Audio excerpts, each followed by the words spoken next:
Chaps. Yeah. Chaps. I'm tired. Well, take a nap. Okay, and then then fire have a the nap. missiles. So that's That's my childhood. Early internet, Brody, is like Early YouTube. That's the stuff. That's what's up right there. All right. what's up right there. Yeah. That's the stuff that made me not do my homework. Watch stupid, comically bad cartoons on the internet. Comically Yeah. bad? How dare you? Remember the games, like the Flash games you could play on Yes. there? Oh yeah. Yeah, that was the shit. Yeah. Some of them were questionable for young children. Yeah. Oh god, some of them were absolutely questionable They were at all best. questionable at best. Lots of murder. Yes. Oh, Oh, do you guys remember Buddy? Buddy, no. You guys don't remember the Flash game that's about like the buddy? No, No. I just remember Chainsaw. What was it? Chainsaw Massacre or something? It was like It's a this massive sense parent. little kid with a chainsaw, and it was like a side-scrolling platformer, but you didn't do any jumping. You just walked, and then as soon as you couldn't walk through something, you just chainsawed it. Ah. Hi, No matter what Chonchi it was. Senpai. Hi. Random message. And I turned out fine. Turned out fine, yeah. Do you guys remember Magical Trevor? I'm kind of thinking I want to put Magical Trevor in this magic school we're doing. No. You don't remember Magical Trevor? Do I want to know about Oh, Magical Treasure? Magical Trevor was the best. It was Trevor. it was a song. There was like 3 parts. It's like, everyone loves Magical Trevor for the tricks that he does are ever so clever. Look at him now, disappearing a cow. Where is the cow? Hidden right now. No? I Nothing? remember that. No. I remember that. Yeah. I do remember. Can he actually just be a bard trying to disguise himself as a wizard? A bard trying to disguise... I mean, maybe. Because like, Maybe what happens if he's singing these things as they're like happening, and it's just a constant like, I don't know, like illusion That could- spell of some sort, maybe. Maybe. Well, but- It could be a have- wizard trying to convince himself that he's a bard, but he's actually really, really trash at singing. Oh. Maybe. I like the other way around. It's just a bard that's trying to like, just for lols, just wants to get to the top of the wizarding world. Maybe. Maybe Like, he what is. do you think of this complex spell, my lord? And he'll be like, Magical Trevor. He's just insane, really. He just sings all the time. Chunchi asks, I have a question, how this doesn't bother you, what is D&D? Oh wow. Well, That's- you've come to the Not wrong bothered. place. I'm bothered. I'm so bothered right now. Honestly, I am So the most bothered. bothered. The most bothered I've ever been. Absolutely. No, bothered. we are very much a not biased group, who are very, very objective about D&D. So when I say it is one of the best form of tabletop RPGs, I quite, I'm not biased. I'm just saying No, objectively it is. spitting straight facts. Correct. Just How, this, water is wet, fire is hot. how dare you? Yeah, D&D is awesome, dude. It's a really, really good experience and way to, I guess, be creative and come up with whether it be a person or an entire world. Brody is the dungeon master, if you will, or the game master, as some people call it. Really, whatever floats your boat. Dungeon's a bit more on the kinky side, so why not? Yeah, that's what's up. That is the person who pretty much is the referee is the best way to put it, for making sure that people at least stay on track with the rules Relatively as far as on track. how the game is meant to kind of work. But otherwise, the dungeon master will either, pick a source to run us through and give us that experience that's been pre-written, or in this case, Brody here has actually developed an entire world and story that he wants to try and tell using our characters. Yeah. And we have We, Rosie, myself, and Kel, who's unfortunately not here tonight, guys. Sorry about that one. Yeah. Do have the wonderful, wonderful opportunity of being able to, step into this world and give our little, sparks of insanity. Yeah. yeah, the chaos. Yeah. Yep. Yeah. And I think that more accurately probably be I create a world and watch you guys just Mess it up. or play Pokemon sometimes, basically. At this stage, I've adopted 2 people so far, only 2. One is currently staying with us. The other was a stone golem who we named Terry. Yeah, Mr. Stone, Terry Stone. Where did Terry come from? Was it like terracotta Jin. or something? It didn't. It just. I think Jin Terry? just thought Terry. Maybe Right. I can't remember. I feel like it was related to something. Probably Terry, like Earth. Maybe. I think he Name. was like, I think he said something like he was a terror something. And I'm like, Teddy. Probably. Yeah, I don't know. Yeah, I mean, it seemed like all of these are logical steps, is basically what I'm seeing here. Pretty much, yeah. Okay. So yeah, we just pretty much all end up spitballing off of each other and having just a lot of fun being able to enjoy our characters for what they are, their patterns of growth, the opportunities that are available to them, and just all have fun doing different things. In some cases, it means that Brody is just having fun because he's unleashed a trap he's been waiting to use on somebody for a very long time.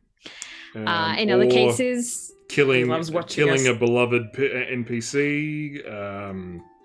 There's a lot of different ways I like to have fun.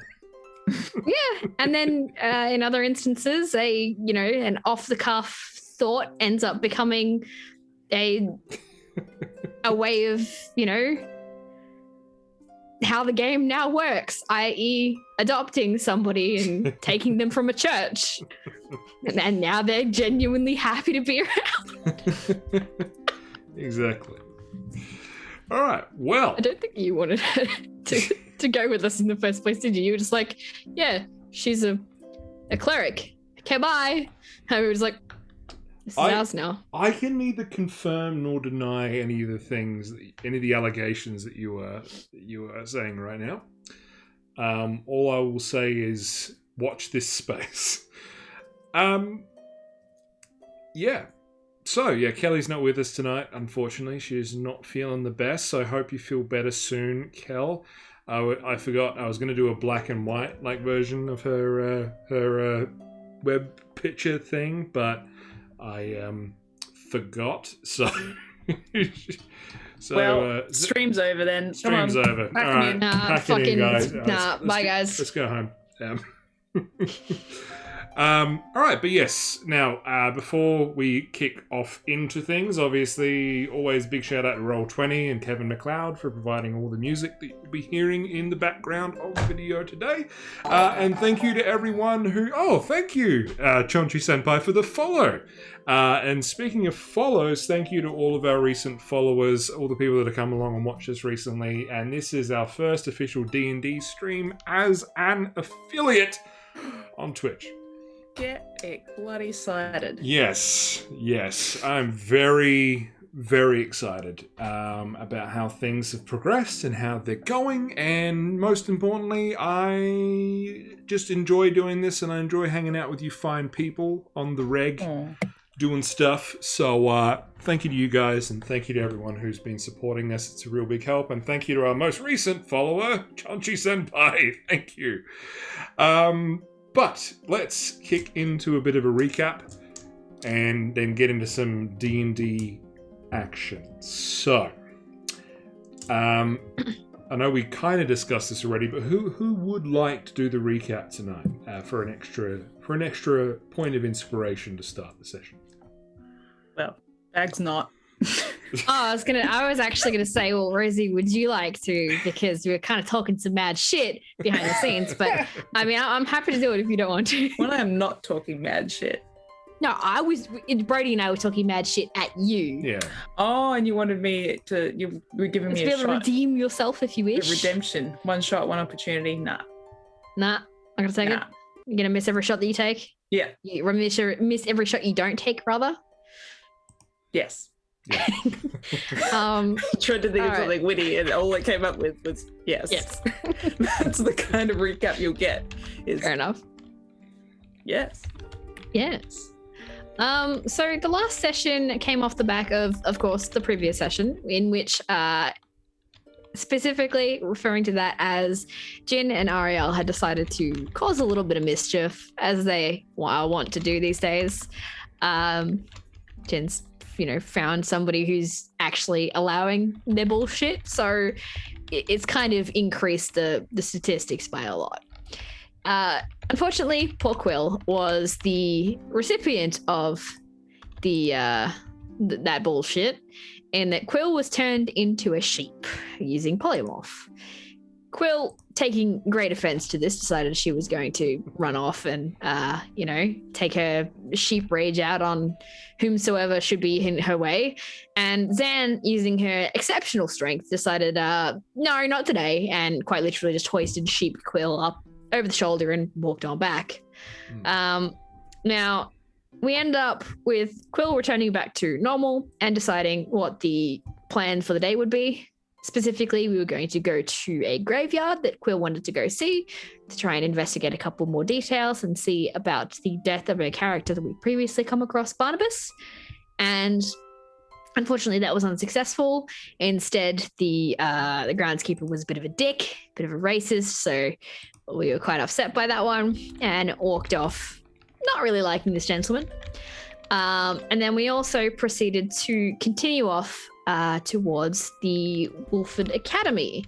I believe is what it was called. I can't remember off the top of my head. Grellhaven Academy of Hexkraft. Grellhaven Academy of Hexkraft, that's correct. That is nearby Wolford. So we went there and it was pretty uneventful up until getting up to the gates, at which the gates then proceeded to quite literally pop a face out of it and start talking to us. These sentient gates decided that they were going to tell us the general gist of things is you can't come in here unless you want, you've been provided the opportunity to do so by someone who's already within the gates or is a wizard who attends that school or is part of, all of that sort of stuff. Pretty much you have to have the permission to go in or you have to pass a test. He provided some riddles, one of which was solved before he even finished the reciting of the riddle, the other of which was exceptionally difficult and stumped all of us for quite some time. And then the final one was also a little bit of an easy one. And he has permitted us the opportunity to enter. And that's pretty much everything. Beer Baron also gave his spiel, a little bit of lore there as well. Yes. Bit of a lore dump on the history. Yep. Yeah. And that's mostly it. Also, Jim got the intelligence drink. Yes. Yes, you did. Which is funny because it's ale, and ale is an alcohol, which makes you dumb.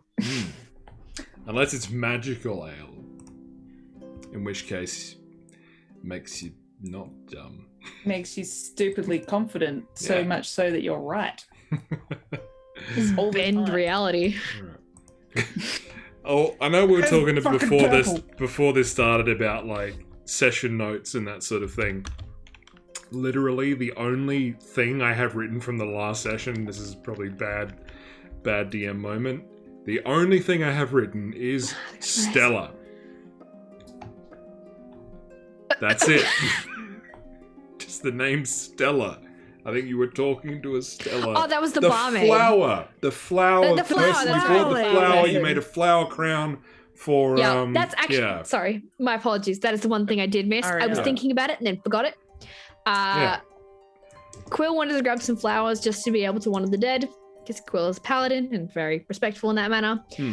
Jin saw flowers and was like, hang the fuck on. Ariel's never experienced a flower crown, proceeded to ask Ariel what her favorite color was, and requested for a flower crown to be made. Called Ariel the absolutely the most beautiful woman ever. Princess of the universe, I believe is what I said. Something like that. Yes. Princess of the universe, the queen of the universe. And Ariel absolutely, her ego was stroked and was just sitting there flipping her hair the whole time and just being all cutesy and adorable, like absolute anime waifu in the background there. Like Bridezilla. She's like, yes, I am beautiful. Thank you. Yes. That was there. Yeah. And that was basically everything, yeah. All right. Cool. So yeah, you guys had just answered the door's riddles, and entered through the gates, these large stone gates with the the very recently animated face on them. Could have just said anime face. Yeah, 100%. Sailor Moon face. Yeah, Sailor Moon face that you were talking to with my great Sailor Moon impression. No, the animated face. Hi Liquid Snake. Thank you for raiding us with a party of 7. That's awesome. Thanks so damn. much. Hey. Yeah.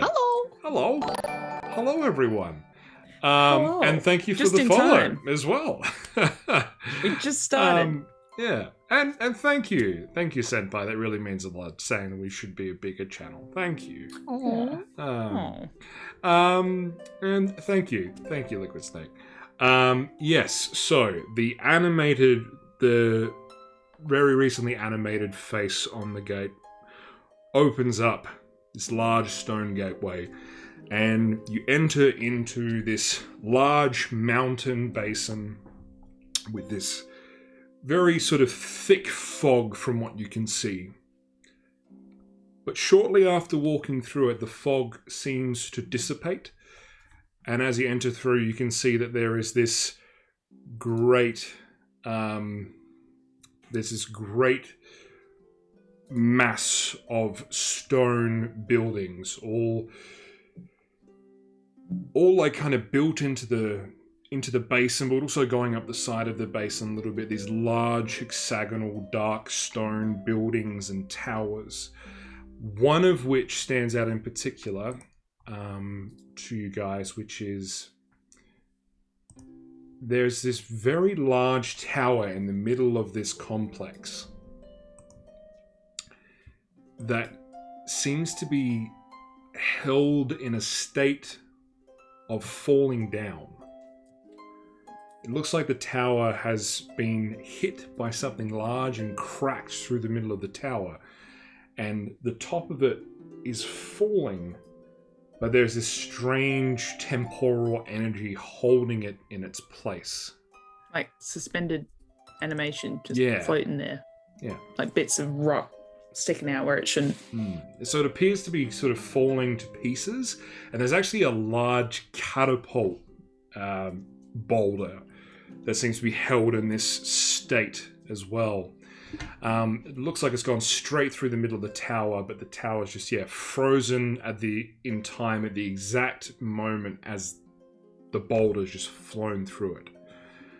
And in front of this large central tower is this stone statue that looks to be sort of holding its hands in this somatic pose, looking up towards the tower. Something like that? Or perhaps like that? No, Rose. No, nothing like. Or maybe like this. Nothing like either of those two things. Or maybe it's like this. No, it's not. It's not like that. Rosie, can you roll for how much psychic damage you're definitely going to be taking? It's going to have to be 3 percentile dice. Yeah. 3%. I was going to say it's a 5 on a 20, so 5%. No, that's not how it works. I'm telling you to be rolling like in the hundreds. Yeah. Oh. All right. You're taking mini psychic Frankie, damages. can you roll the 50d10 for psychic damage for Quill? Sure thing, boss. Six. Yeah. That's the first roll of 50. Anyway, Yes. There's this large tower, and aside from that, sort of behind the tower, there does seem to be a bit of a forested area that's within this basin, but there is a large, lush oval, like some kind of sports oval, that, unlike obviously the rest of this town, which has this layer of thin snow all across it, nothing. Like this, it looks like very fresh grass, no snow whatsoever impeding all the lush greenery around this area. Does it look like almost geothermal anywhere?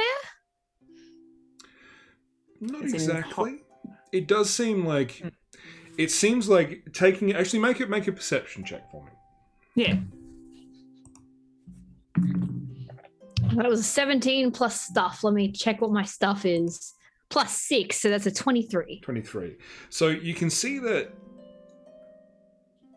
there does seem to be, like, as the mist is approaching the oval, it sort of seems to slightly, like, stop and just, like, billow up the sides as if it was hitting some kind of wall, and then the mist doesn't seem to encroach further on the lawn too much.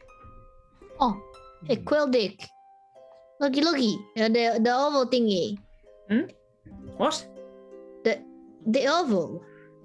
Yes. The big nice and green. Yeah. They got like some magic on there. There's like a barrier or something from the weather. Jin wants to learn this. Yes. Well, I have a feeling think we're in Jin the licks right. it? I mean, you can certainly try, can't you?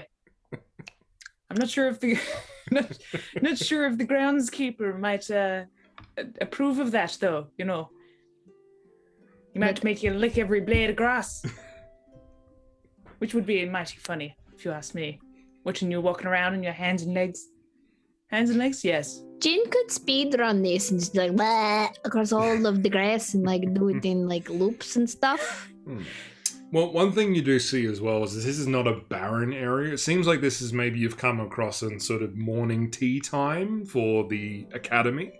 There are a few sort of like rudimentary bleachers kind of set up around this oval, and a lot of school students wearing uniforms of varying different colours. So you've got some students that are wearing red, some that are wearing more of a yellow. There's some pinks and purples, blue, green, and some that are wearing just grey robes. So they're largely wearing the same kind of uniform, but the accompaniments to that uniform, such as the skirt or a scarf or something, are all these different colours. And you can see that they're kind of starting to look over in your direction as well. Well, maybe we're probably sticking out like sore thumbs at the moment. Jin always looks like sore thumb. Jin also has a sore thumb. Why is that? I don't know. Have you been sucking on it on your sleep again? No, Jin has not done that for like at least 3 days. I know. Well, you know, maybe we should keep dipping it in vinegar every night. Jin does not like that. Vinegar tastes bad. Exactly. That's why it's been It doesn't matter. That's what I've been doing. I've been taking your hand. I've been putting it in vinegar every night, and it stops you from sucking. Doesn't matter. Doesn't matter. Oh wait, did Jin remember Zane like hit Jin's hand for fun the other day? Remember? Oh, you weren't playing that knife game again, were you? No. Like the blunt end. No, Jin does that when you are Blunt sleeping. end like I taught you, not the pointy end. Oh, Jin was meant to do it with the blunt end? With the blunt end of the knife. Oh, that's boring. I know, but it's safe. Anyway, we should go and talk to a principal or the uniform shop. Although I have a feeling I might be a bit too old for the school. Jin does not know. There could be some old as fuck elves here, you know.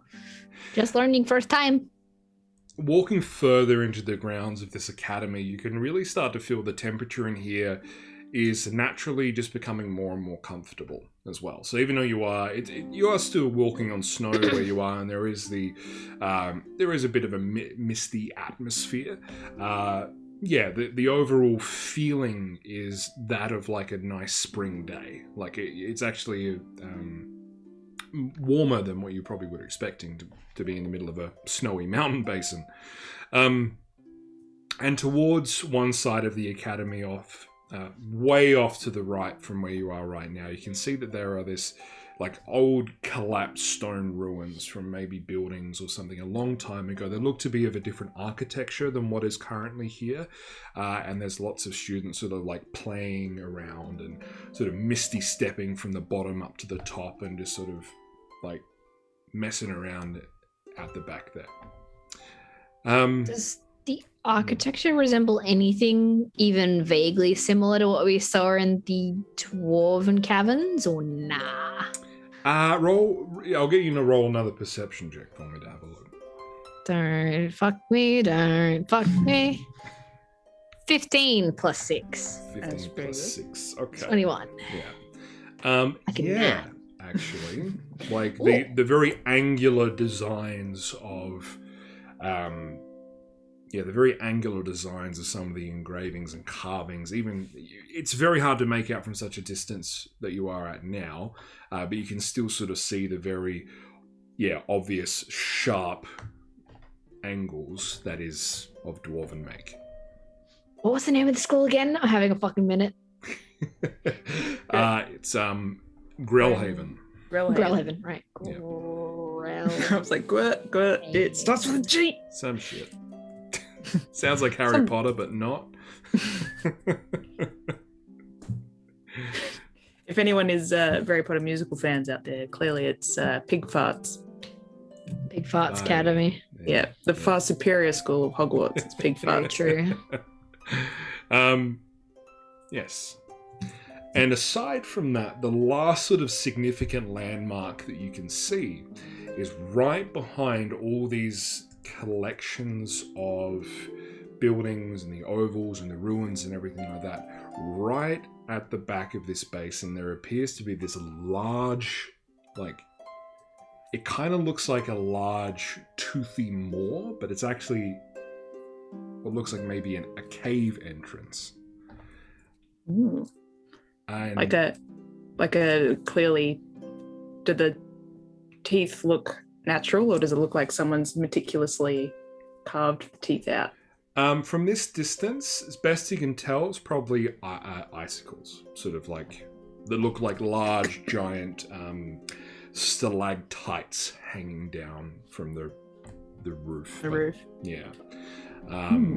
So it has this sort of ominous look to it, but on closer inspection, it's not some sort of strange creature. It's just a large mouth of a cave. But following on from that perception check that you did make there, Frankie, there's also, almost at full height with the cave, is a large dwarven figure, like a large dwarven statue. And this thing's probably, based on the size of this cave, the dwarven statue is probably somewhere around about 80, 90 feet tall, which is the equivalent of an 8 or 9 story building almost. And yeah, holding a hammer in its hands, wearing full sort of like dwarven make armor. Unlike the rest of the areas of the school, this statue is just buried under large amounts of snow, ice. It is long since not, taken care of. That statue is not life-size. In fact, Jin would be terrified if people were that big. But Jin probably thinks that because some of them buildings over there, and then also like the big cave that goes underground, probably, plus the dwarfy thingy. And Jin thinks that the beer baron also spoke about this, maybe not. Jin can't remember exactly, but remember those highways that are supposed to be underground? No, that was our friend. Well, our not friend. That was ingested. Yes, I was mentioning that. Jin also spoke to beer baron. And he said something very similar. True. So Jin thinks maybe this could be the entrance to one of them highways. One of the big highways. Yes. Well, we can ask about it, but I'm going to agree with you there.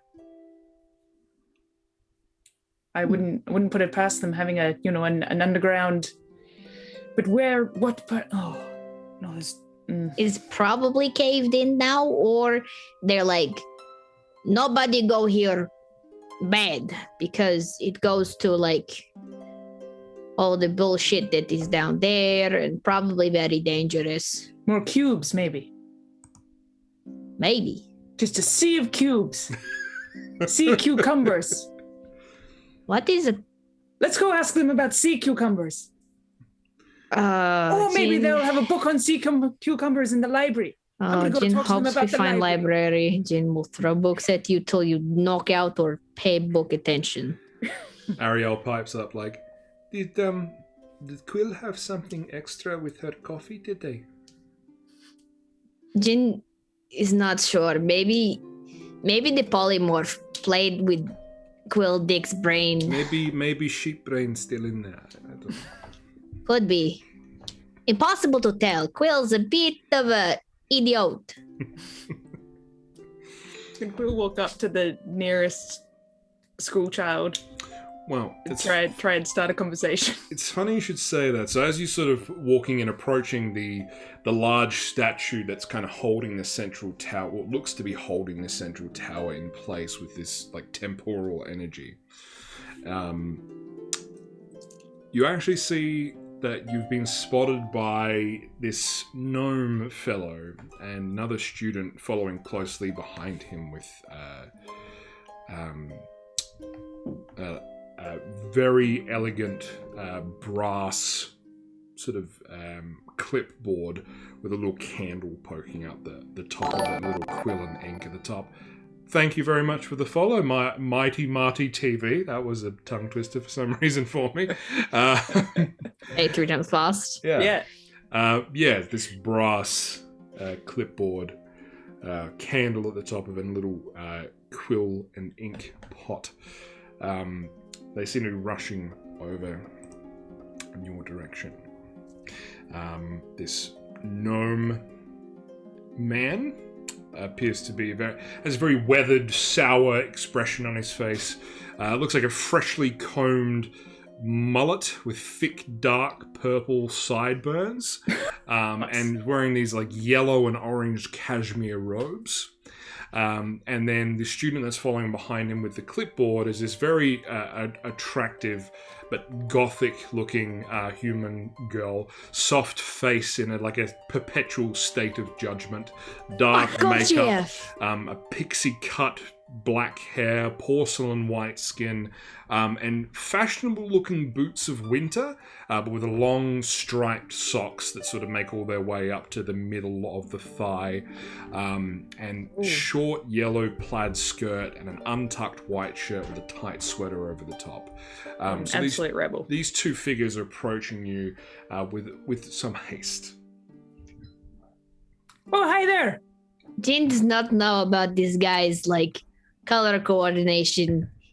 He might be colorblind or just absolutely one of the greatest people Jin will ever meet. Jin knows this. The crazy ones are the best ones. Let's do this. Might be part of the uniform. You never know. Let's save the judgment until we figure out exactly what's going on here.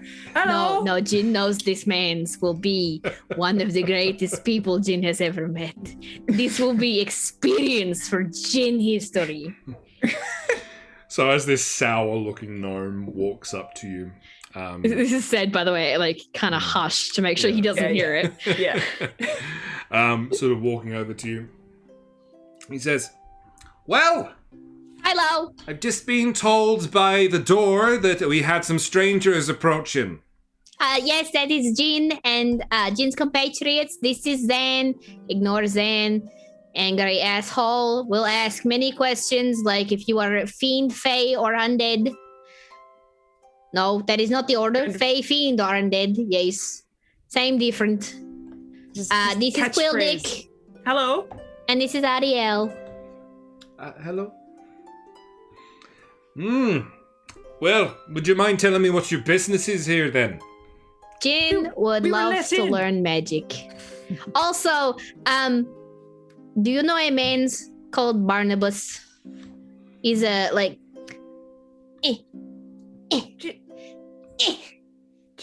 Jin is very short. He's about that tall. A gold? Yes, older gold dragonborn.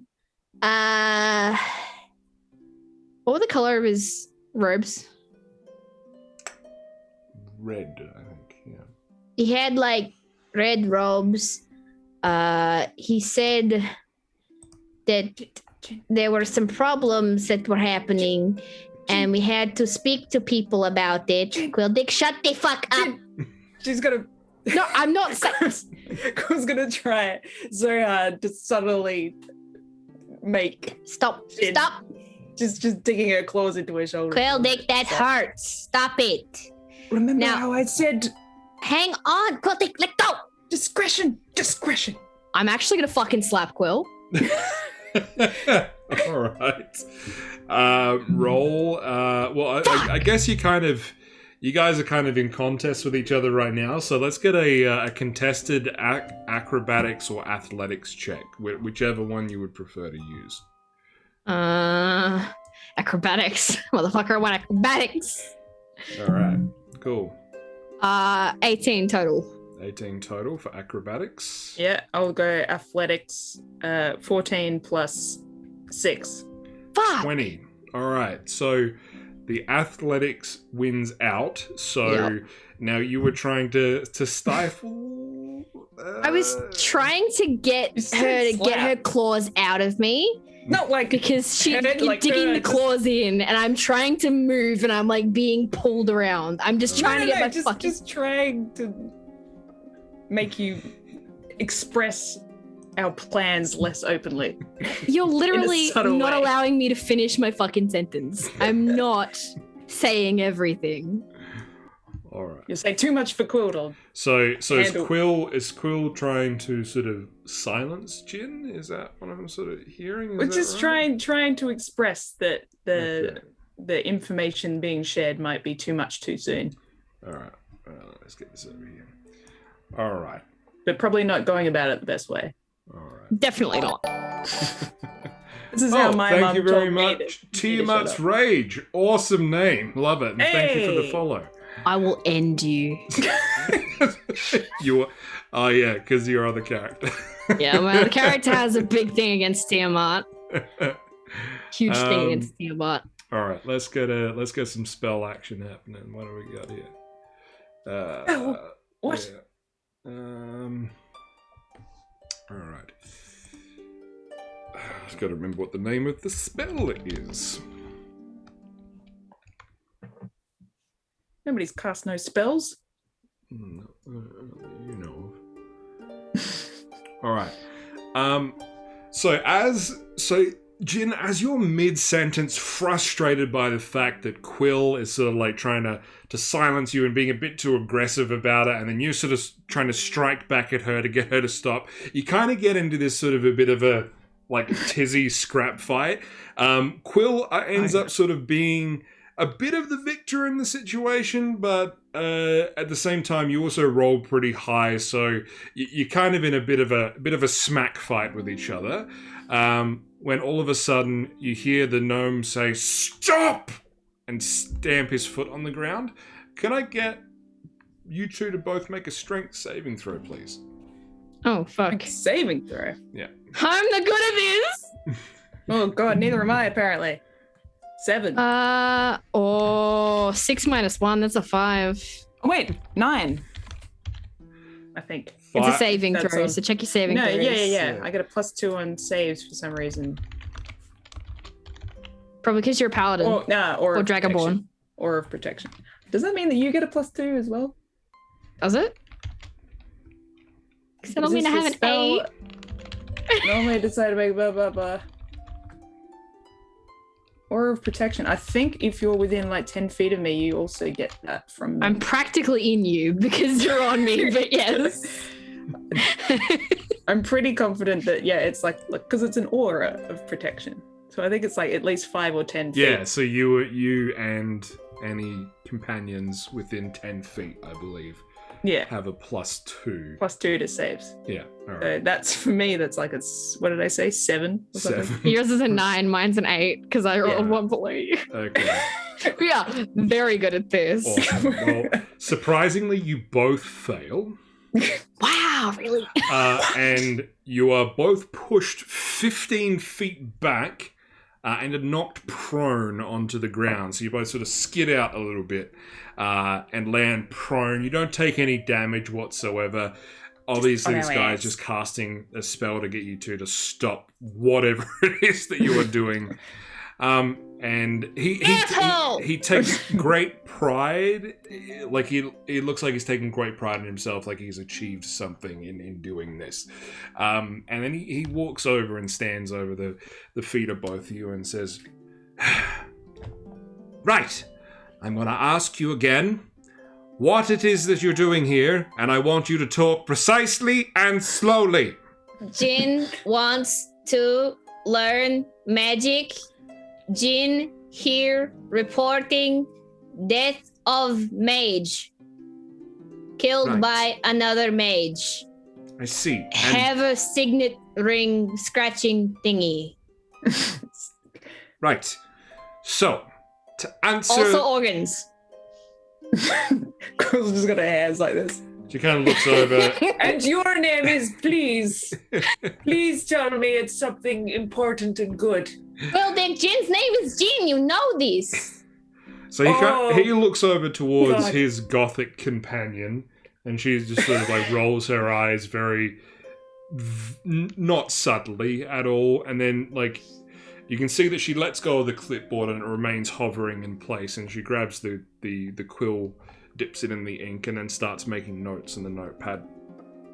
And he turns back and says, "Okay, so you want to learn how to be a mage?" Yeah. Okay. Jin does. Yes. Right. And how old are you? Oh, hang on. Jin needs to think about this. Jin is fairly certain, like 23-ish. Jin thinks. Well, if you want to learn to study here, you're going to have to pass the adept exam. Entry exam. Okay, Jin can do this. But before this happens, very quickly, those organs Jin was talking about, they are decaying. Also, they have necromantic magics that are something like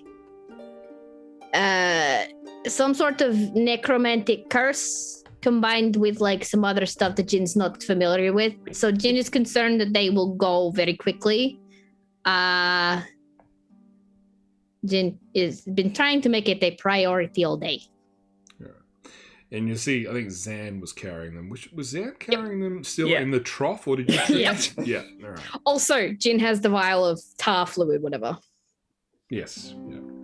So as Quill, not Quill, your Quill, Zan, as Zan walks over and just drops the trough onto the ground, holding the diseased organs that you removed from the corpse In the snow. the day before.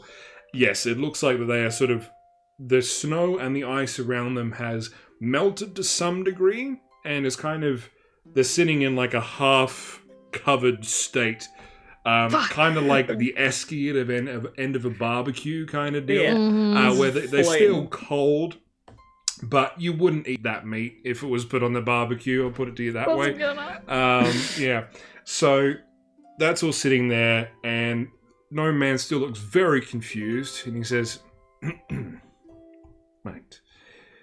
Well, this is maybe a little bit beyond my understanding, but from what I know, and what I'm hearing right now, is that this is your top priority, not joining the academy." Yes. Technically, Yes. Jin very much wants to join the academy before we leave. That is very important to Jin, or Jin would like to learn some things at the very least. However, because of course the nature of the organs is literally they are dying, plus it is a necromantic spell which could make that worse We need than an what expert it is. as soon as possible. We want to kind of make that happen quickly, the most quickly, yes. I see. So in a roundabout way, yes. Right. Well, Or Very no, but roundabout. if you're going to enter the grounds of the school with not being a student yourself, you're going to need the approval of a house rector in order to walk the grounds, accompanied by Okay, a senior how do student. we adapt? Well, the the adept entrance exam does take several hours. Do you know anybody or yourself can do a spell that will keep them frozen and stop them from continuing to decay? Bear with me for a moment. Or, Like we said, we don't like, really have if you could do that bullshit with the temporal motherfucker, that's cool as hell.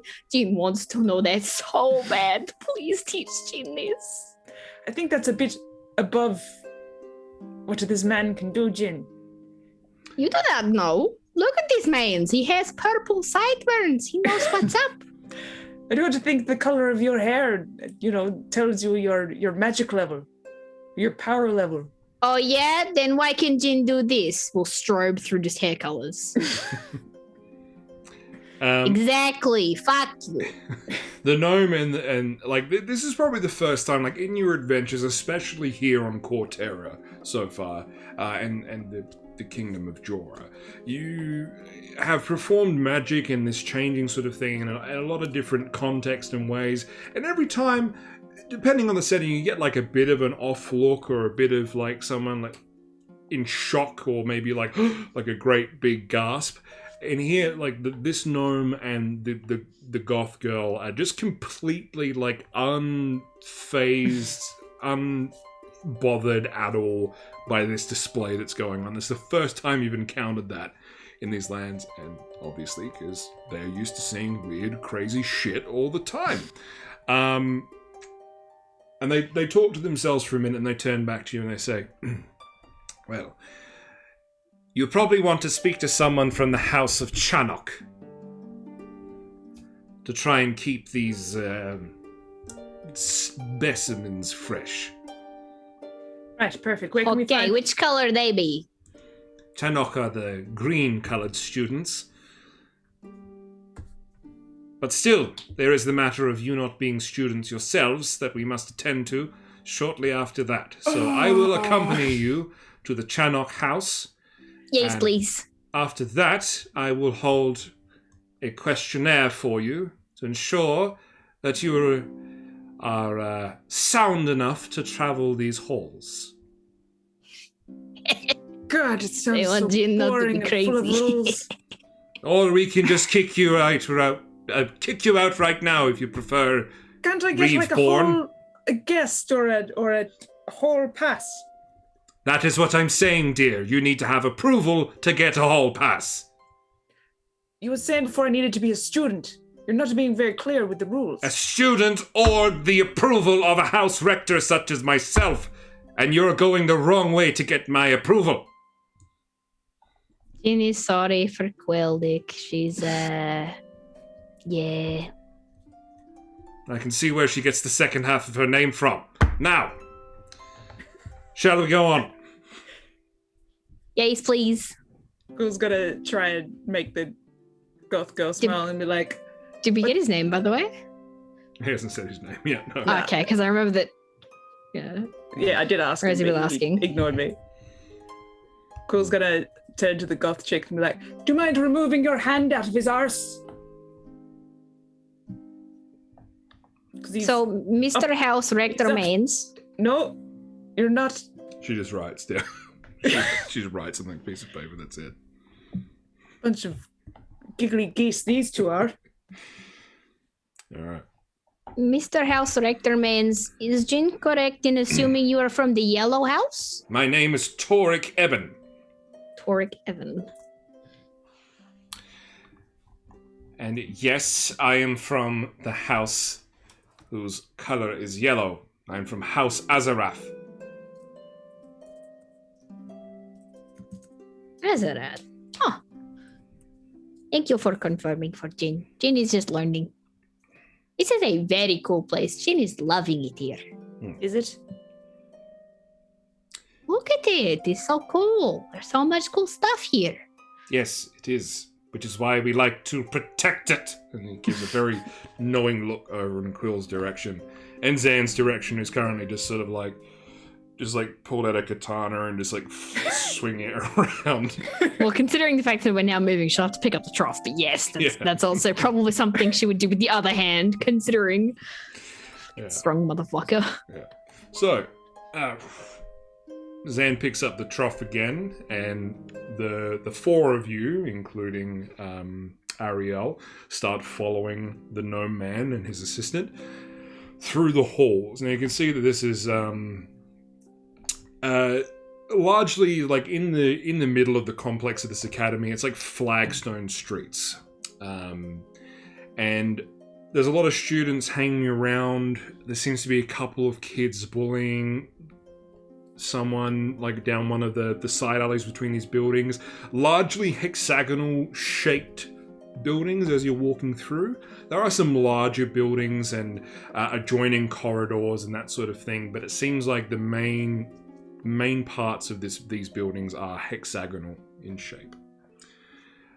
And you walk through into the like a large square area where, again, another fountain, same water that you saw before. It's a different statue and a different depiction of a different scene, but the water is free flowing and doesn't appear to be affected by the cold whatsoever.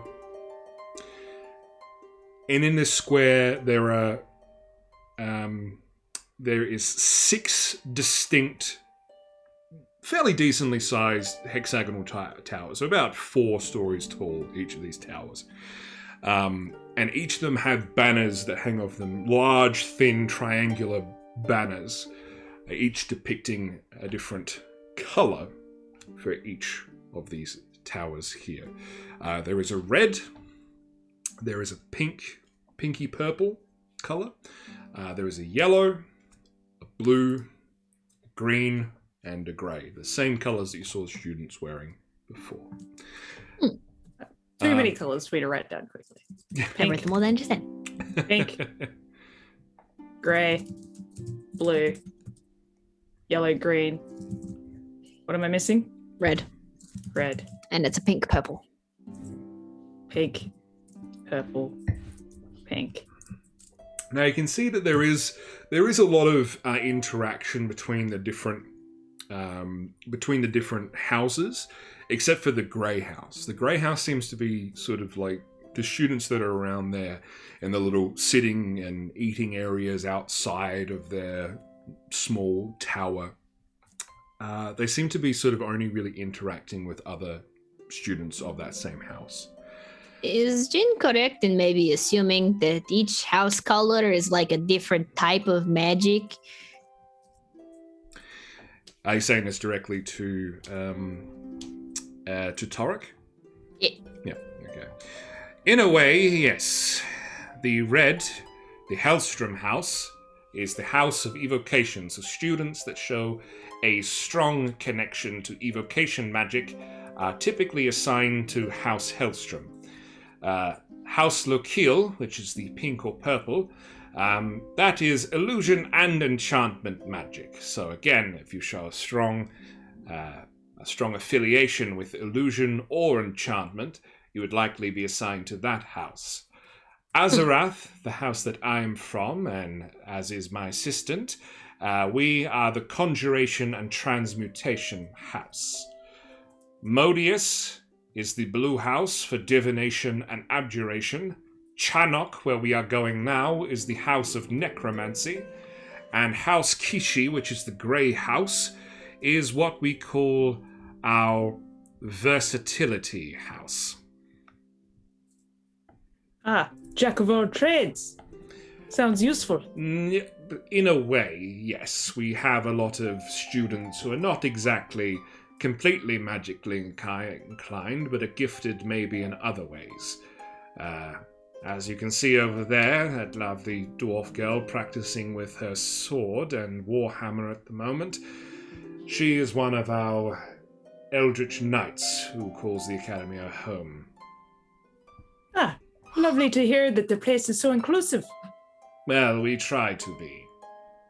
Hey, Zan, if Jin can learn some of that shit, Jin would probably figure out the way to make your sword go on fire. How's that sound? Wouldn't that melt the ice? Yeah, but if Zen is not using it or it is magical, technically it won't melt it because it has 2 things doing the magics on it. More damage is good. Either which way.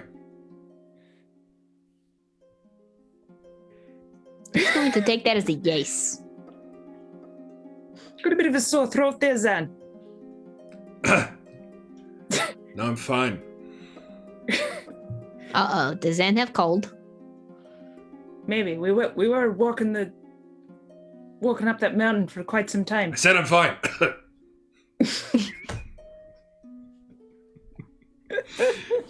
Anyway. So, you eventually get to, yes, the green bannered tower. And you can see that there are different statues at the top of each of the towers that add a bit of a flourish to the tower themselves. It also helps them seem a bit more distinct. House Channock has a very grim looking statue or depictions of these skeletons rising out from the top of the tower as their sort of statue. And you walk in and you can instantly smell like it doesn't smell great in House Channock. It's Oh, it smells like that one time Quildick ate the remember that soup, Quildick, when we were on the boat? The cabbage soup? Yes. The one that was a little bit off? Yes. It smells like that. And then I mistook the fish sauce for vinegar, and I put a little bit too much in. That was a time. It was a time. Jin was stuck with you for 3 weeks. Well, you know, it's an experience, and I've learned from it. It's like a very thick air in this, like a very thick, heavy kind of like it's just rained in the middle of a forest, but the forest is on top of a sulfur patch. Like it's a very thick, heavy. In the forest is nice. Yeah, not this. This is a dank forest. This is a bad, dank, earthy, but potent and pungent forest smell. 420 forest? Except not in a fun way, yeah. It's a bad trip, I see. So you walk in and you can see that greeting you are this sort of, you know how those like beaded doorways, it's kind of like that, except the beads are made from small animal bones. And you push through it, and then there are these very pale leather couches in the middle of the room, and this big swirled sort of moss.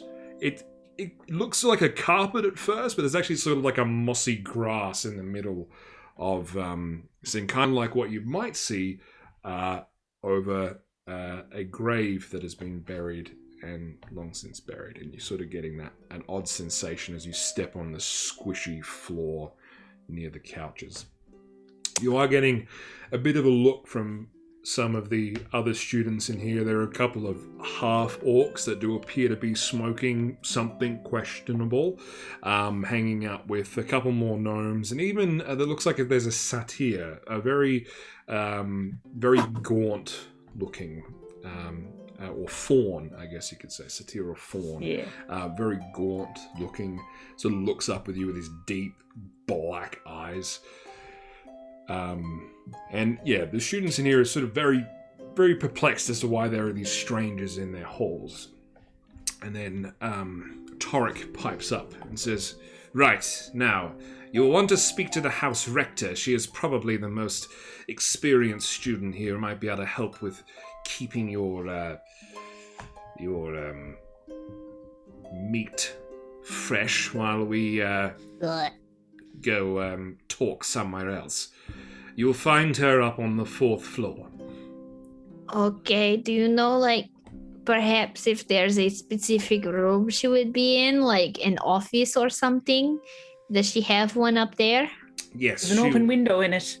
There should be a plaque of some description above her door. I can't exactly remember what kind of plaque she has, but it will say House Rector above the door. What is her name? Her name is Morgan.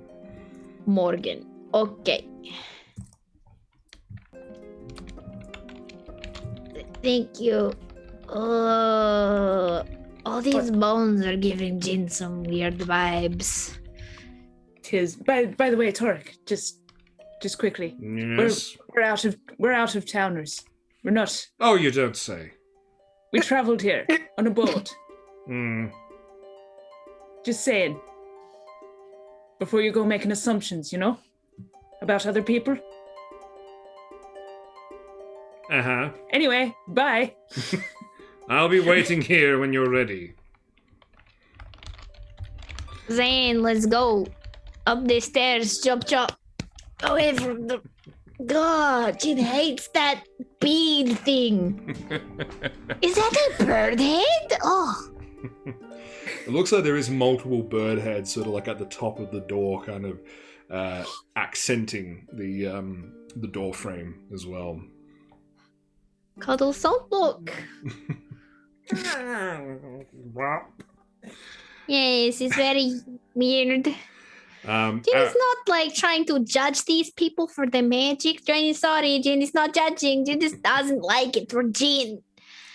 You can see Ariel's like sort of split apart from you guys and started like looking around the room, sort of inspecting and looking at things in like a sort of a state of perplexed wonder, like not quite sure what's going on, but kind of enjoying it at the same time. And she seems to sort of wander around the room as you two and Zan head up the stairs in.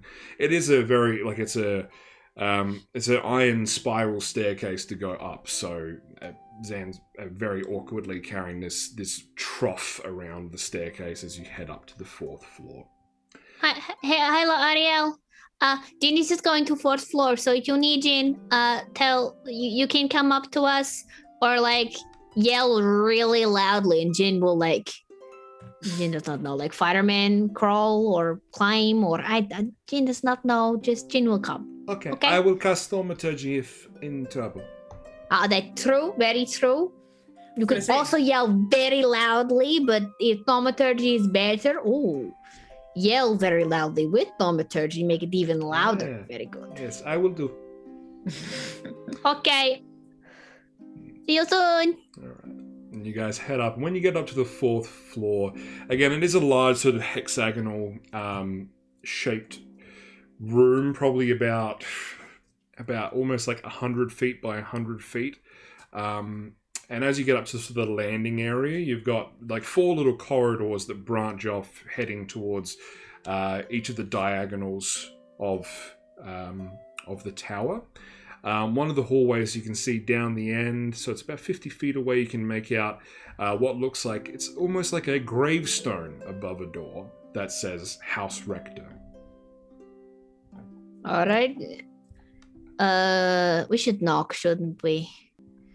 Jin's just gonna precede Zan and be like, knock, knock, knock, knock, knock, knock, knock. Hello. This is Jin looking for House Director Morgan. The stone door opens and slides across. That was one loud knock. Ow! Hello? Why did Jin do this? Come on, Jin. No time like the present. Go. Oh, Go. hello, House Director Morgan.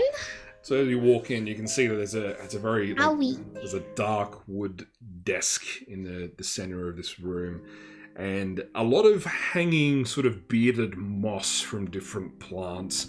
There's like a stained glass window letting in this dim purple light, and as you walk in, you're greeted with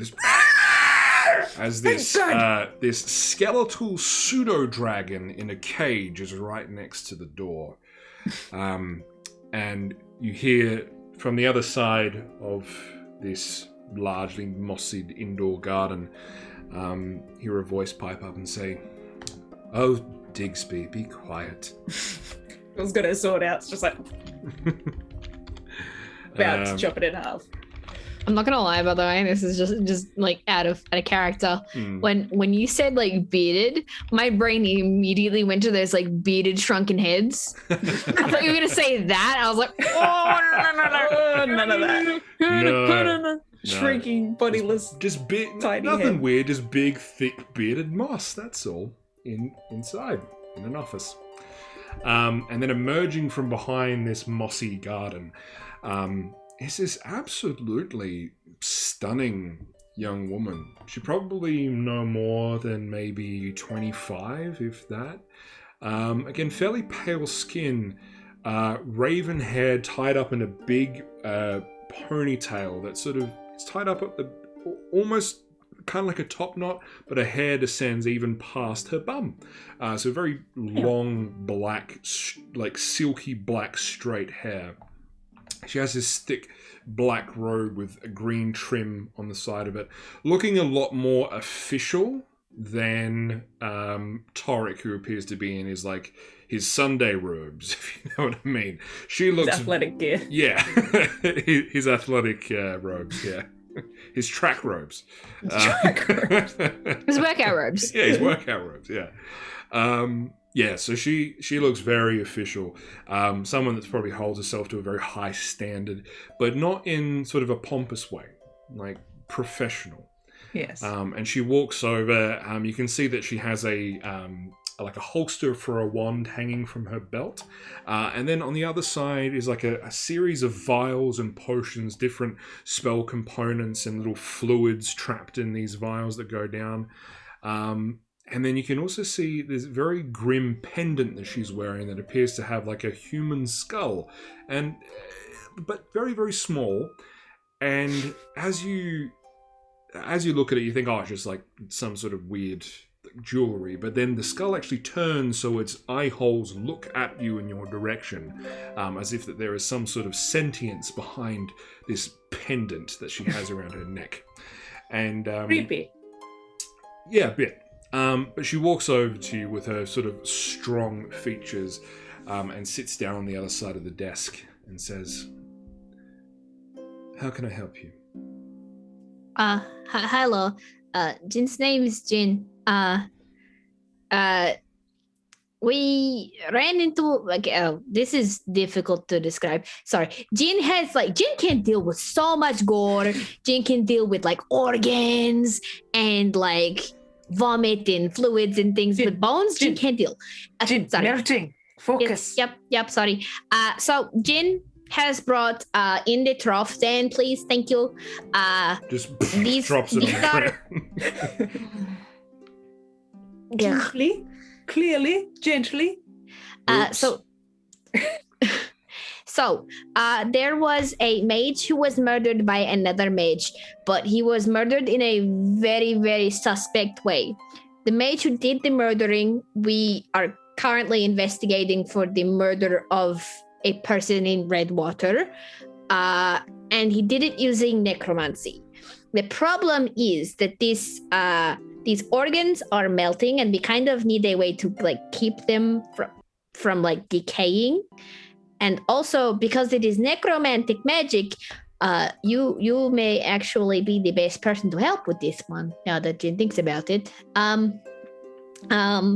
Where did... Jin has so many pockets. And I'm going to pull out the vial of the weird tar fluid. This was blood. However, the weird necromancy bullshit magic made it tar-like. It made it so that when you tried to heal this person, it would not work. In fact, it would hurt them more. And we could not resurrect them, even though we had the means to do so immediately. Are you handing the tar over to her?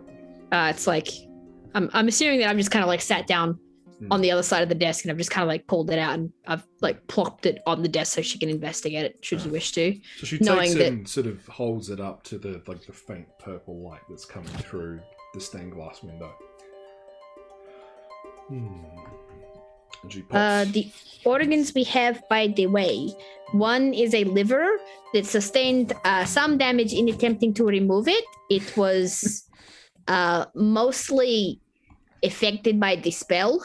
The other organ was well removed. Heart, but only slightly affected by the spell. If that helps. The individual was a dragonborn, an older gentleman. Jin thinks, because he was a bit like less bright in the scales. She pops the top off of this vial, and she actually sticks her little finger inside, and scoops a little bit of the tar. Oh, don't do that. Oh, don't do that. And then sort of holds it up and looks at it. We just told very you it's carefully. killed a man, and you're eating it. To be fair, though, we touched the corpse and we're kind of fine. We did burn the corpse, by the way, with sacred flame as well, to make sure that we were being careful and not potentially causing a spread of that weird necro shit. If that helps, maybe. He's not sure. Oh.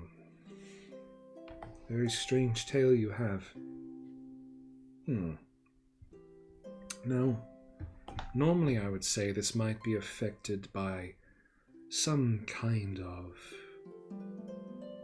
decay magic, but it seems that from what you describe, if the effects happened so soon and then healing magic didn't work, it seems like it is the work of a very sinister disease that has been mixed with the magic. That's what Jin was able to kind of like figure out using like investigation and oh my god, I'm forgetting what the name of the fucking spell is. Don't tell me that you ate some of it as well, did you? No, Jin was like identifying and using like detection for it.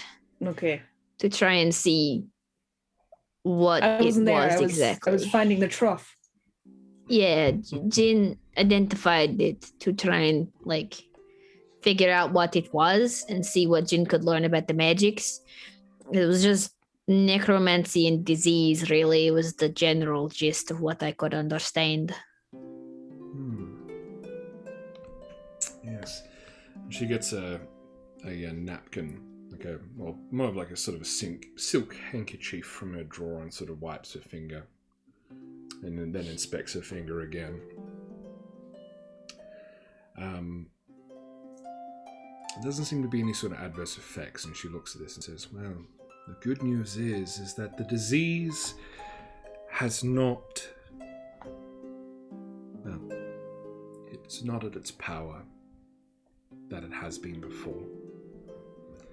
It is strange that it shows its head again. And it is concerning. Again?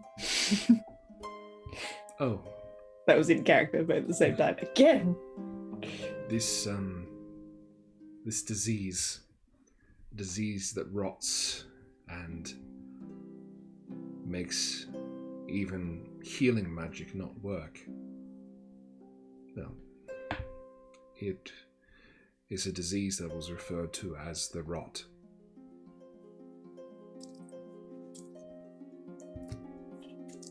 And what? Someone found a cure? Yes, well, in the past? The people who made it also made the cure. Why would you make a disease? It sounds horrible. Money. Diseases power. come from horrible circumstance, not... Trying to wipe out a specific group of people, but you cannot necessarily attack the one group, so you make everybody else immune and then spread it so everybody gets it. Same way, like if you have a poison, you give yourself the antidote and you make everybody take the poison. You take the antidote and poison, no problem. Everybody else dies. It sounds horrible. I didn't realize that you were not from these lands, I'm assuming. No. We're out of towners. Came here on a boat. I see. Oh. Seems like you should pay a bit of a trip to the library, specifically the history section. Library? Oh, Jin wants to go there very badly, as does Quildick. Problem is, House Rector Torek was like, you can't be here.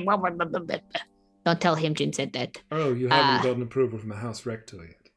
As of yet, no. We came here hoping to be able to get in touch with people about this problem. And then Yes. Jin also wanted to learn magic. So House Director Torek said that we have to either have the approval or be in the adept magic exam thingy. You see, So it's a whole thing. as you're talking, she opens up another drawer from her desk and pulls out. She says, "How many of you are there?" There is Jean, and there is Ariel, and Zan, and Quill. Technically also Cuddles, but Cuddles is with Quill and is not actually a sentient creature as much as it is just an owlbear that is beloved by Jin. Oh, that is fine. Magical pets. You can have them in the grounds. Just make sure they don't kill anyone. Oh, Cuddles is very, very nice. See? Cuddles!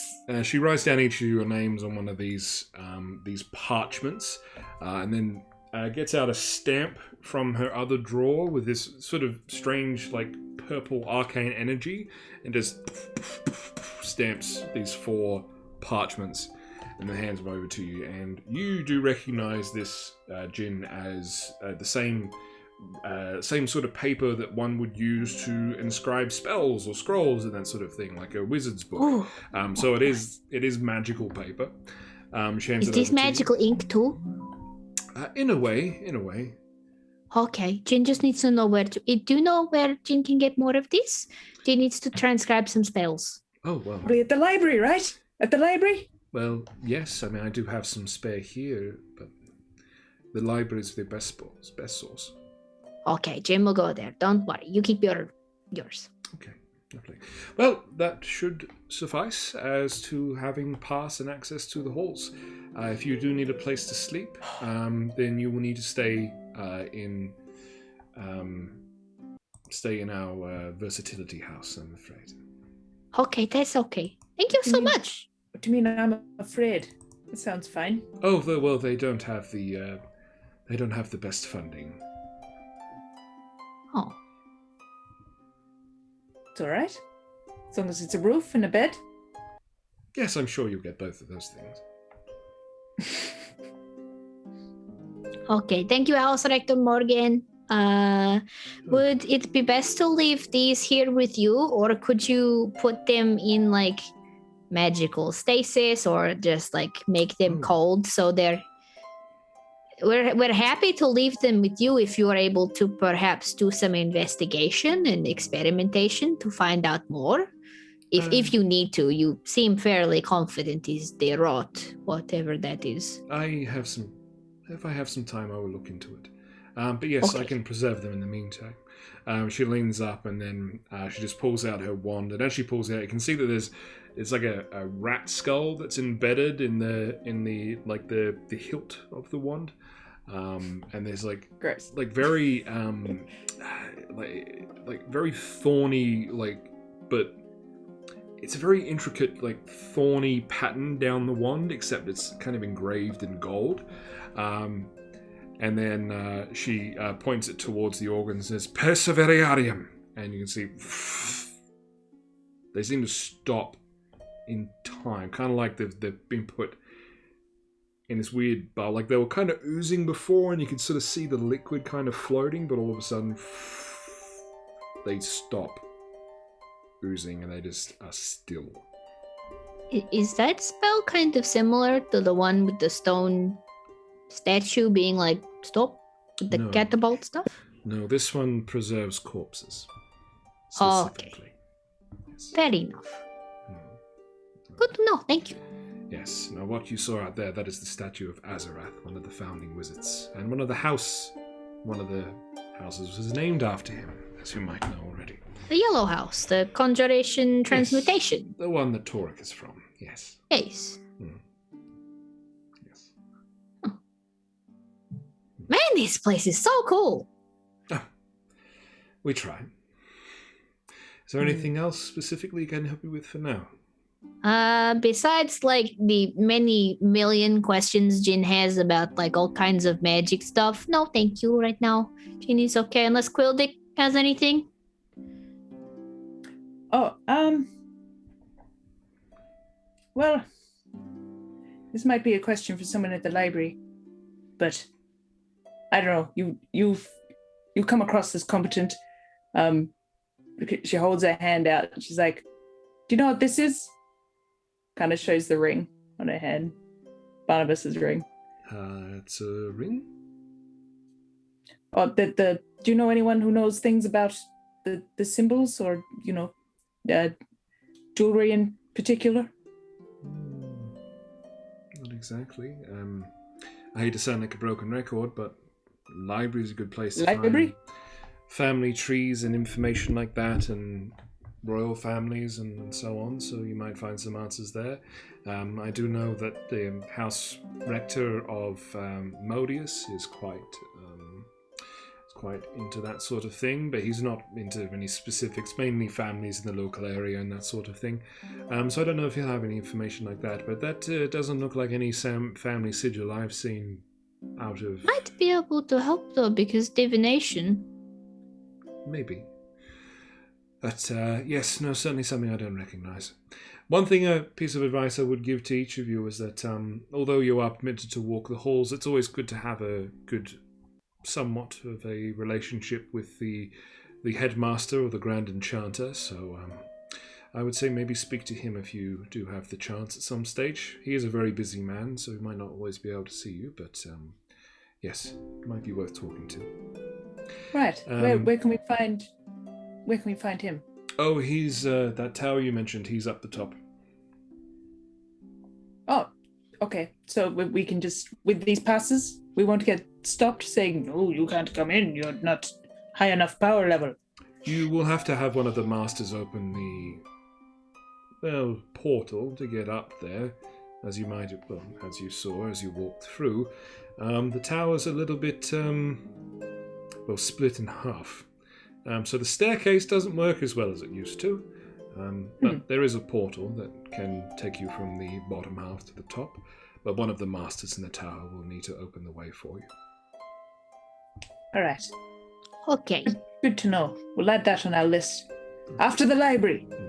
Well, the library is open 24/7, and you will find it if you go back out across the way, and then follow the path around back towards the main tower. There is a large, what was once a very old mansion that has been converted into the library. So you will find its halls there. Oh. Thank you for all your help, House Rector Morgan. You are welcome. You've been very nice and very hospitable. Give my regards to Torek on your way out. And thanks, Gun, for the subscription! Hey! Yeah, not just a follow, a subscription, tier 1, which means you get access to the tier 1 emote, which I can't remember. Oh, it's the haha night. It's this guy. So you get access to this emote now. There you go. Haha night. Yeah.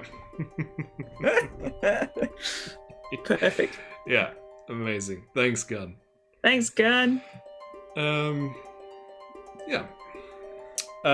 So, given that information, she sort of ushers you out the door, and again, the skeletal pseudo dragon gives you all a bit of a glare with its hollow eyes as you walk out, not screaming at you this time. And as you walk back into the hallway, the large stone, almost tombstone-like door closes again. On our way out, Quill's going to say in Draconic to the skeletal dragon, and be like,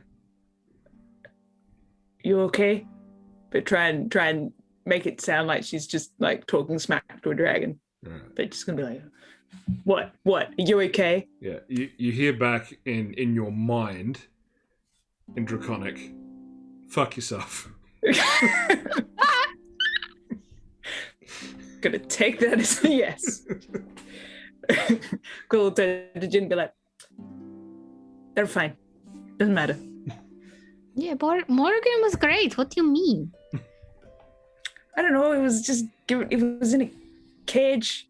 Morgan wasn't in a cage. No, but Morgan had the dragon in a cage, and I was worried that she was putting on this facade of being this sweet, nice, helpful lady, and then, behind the curtain, she's got all these dead things in cages. You mean the skeletal thingy?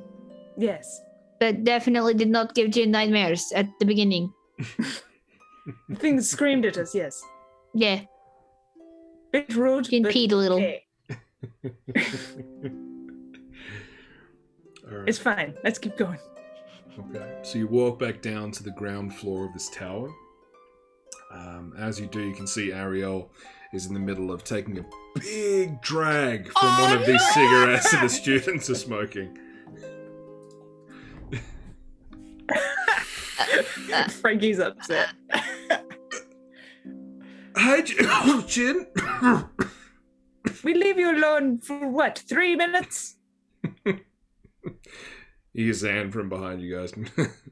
That's awesome. Don't encourage her.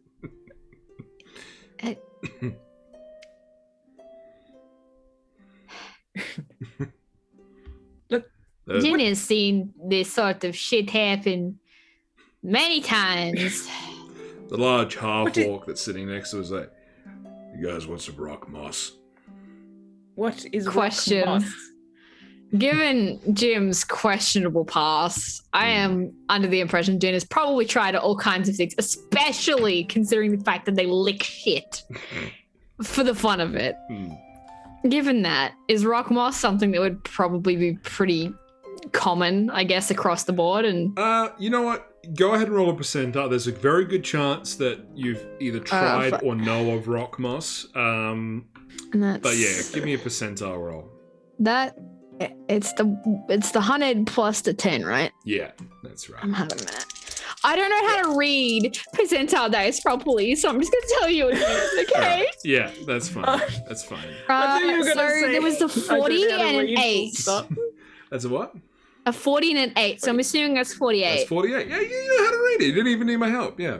Yeah. What do you do There you to go. make 100? Yes. So, huh? The 10 and the 0? So 10 and a 0 is 100. Yeah. Okay, and then 0 is 0 just makes it 10, right? If you roll a 10 on the other die. Yeah. Okay. So if it's a 0, 0, 0, So much that's easier. 100. If it's a 0, 0, 1, that means it's 1.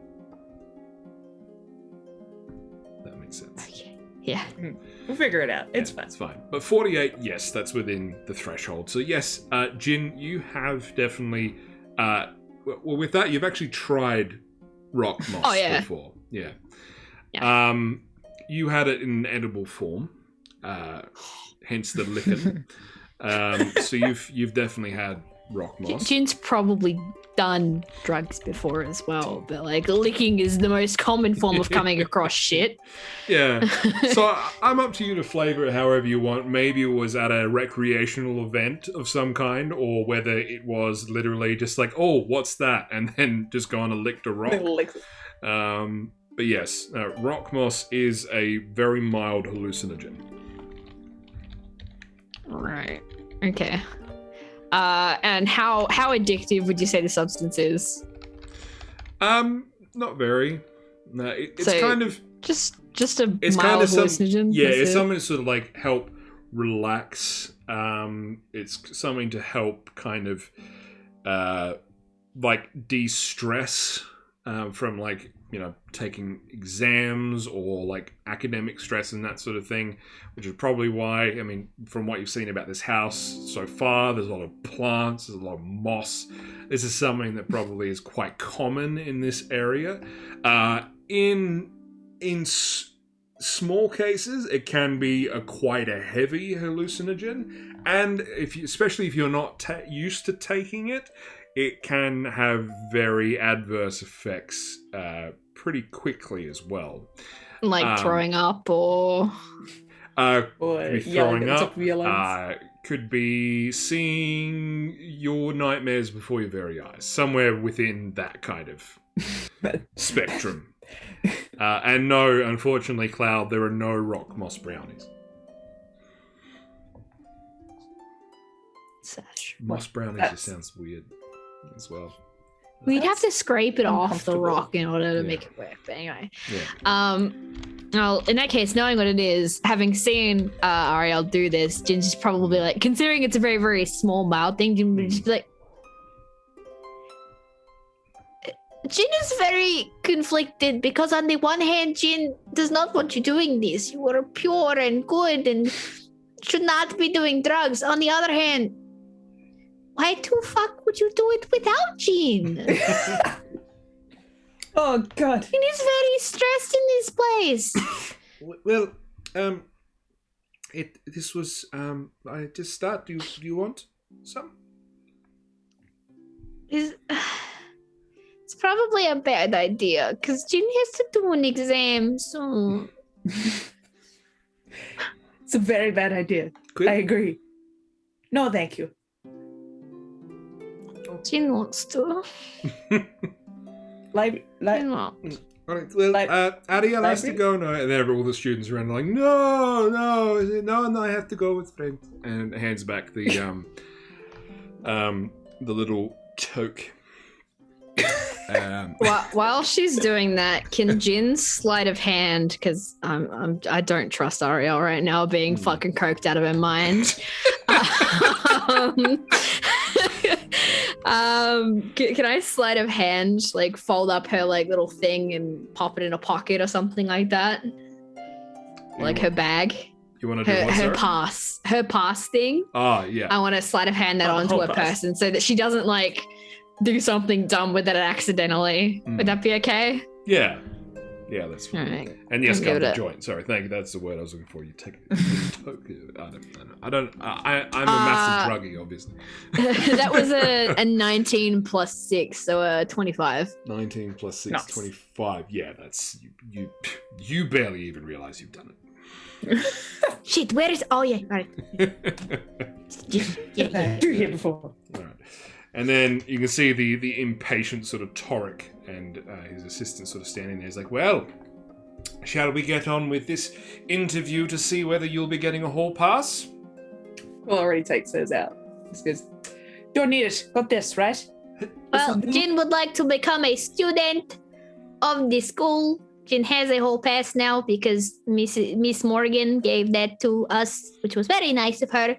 She also helped us learn a bit more about what was going on with the organs and stuff. So it was very educational. Fine. Pulls his wavy in his face the whole time. Like, Hey, Quill, you remember his transmutation mains? You could probably transmute that into a big fuck you. but it's magic paper. And if he does it, then it's against the rules. And I can just go back and get another. That is not how that works at all. Jin barely knows anything about magic, and Jin knows this. Ariel says a bit too loud for the room. Polymorph is a transmutation spell. Inside. Does that mean that you'll be part of the yellow team then, if you join the school? Oh, I don't know if I'm good to join school. You don't want to? You are too good to join the school. No, not good. These are very talented students. You're also very talented, though, Ariel. Oh, Jin. You're nice. I like you, Jin. Jin likes Ariel, too. I mean, I like you, like a nice lamp. A nice lamp is very important to people's lives, though. Yes. Jin lights up all of our lives continually. What? Yes. Doesn't matter. Library, let's go. Library. She's trying to walk out the door, shaking the pass. You walk out, Zan follows you, and then Jin, as you're walking out, Torek says, the next entrance exam for the school is being held in 2 weeks' time. Oh. And like I said, given your age, you will need to demonstrate an adept knowledge of the arcane arts. Oh, okay. Well then, does House Director Torek need anything at this point in time? Besides, of course, confirmation of our ability to walk around in the halls and things from House Rector Morgan. No, you are free to do as you please. Okay, Jin is going to go get so much magic paper and ink and transcribe spells and shit. Fucking hell, Jin is going to need to... Oh, Jin will just get blankets. Jin will live in library then. All right. Sounds like a perfect place to live. So, Not wrong. Where Many is it? spells there. Mansion, right? The mansion place. so walking out of the house tower, you can see immediately to your left is the versatility house, House Kishi. So that is right there. So you have a place to come back to when you wish to return to get yourself a bit of rest. Heading over. Now you're going straight to the library. Is that right? Think so, right? That was our I schedule. mean, that's... Place to put the organs so they don't melt, and then And get them inspected by somebody. Yeah. Actually, before Torek goes, Mr. Torek, Yes. question. Yes. You may not necessarily know this because those timetables and schedules can change a lot. But the House Rector Morgan said it would probably be a good idea to at least like make ourselves known to the headmaster / grand enchanter. Would you happen to know if they are like free-ish some stage soon? I believe the headmaster said he was called away on important business, so he is not at the school at present, but he should be returning tomorrow morning if you wish to try and get an audience with him then. Okay, sounds like a plan. Thank you for confirming. You're welcome, but just remember you will need the approval of one of the house masters. Yes. That's what House Rector said, that we need a master to give permission and open the portal and all that sort of stuff. Yes. please tell me you're not one of these masters that we need to. No, I am a house rector, not a house master. Oh, thank God for that. He just sort of scoffs and turns and walks hurriedly And away. is sorry for Queldic.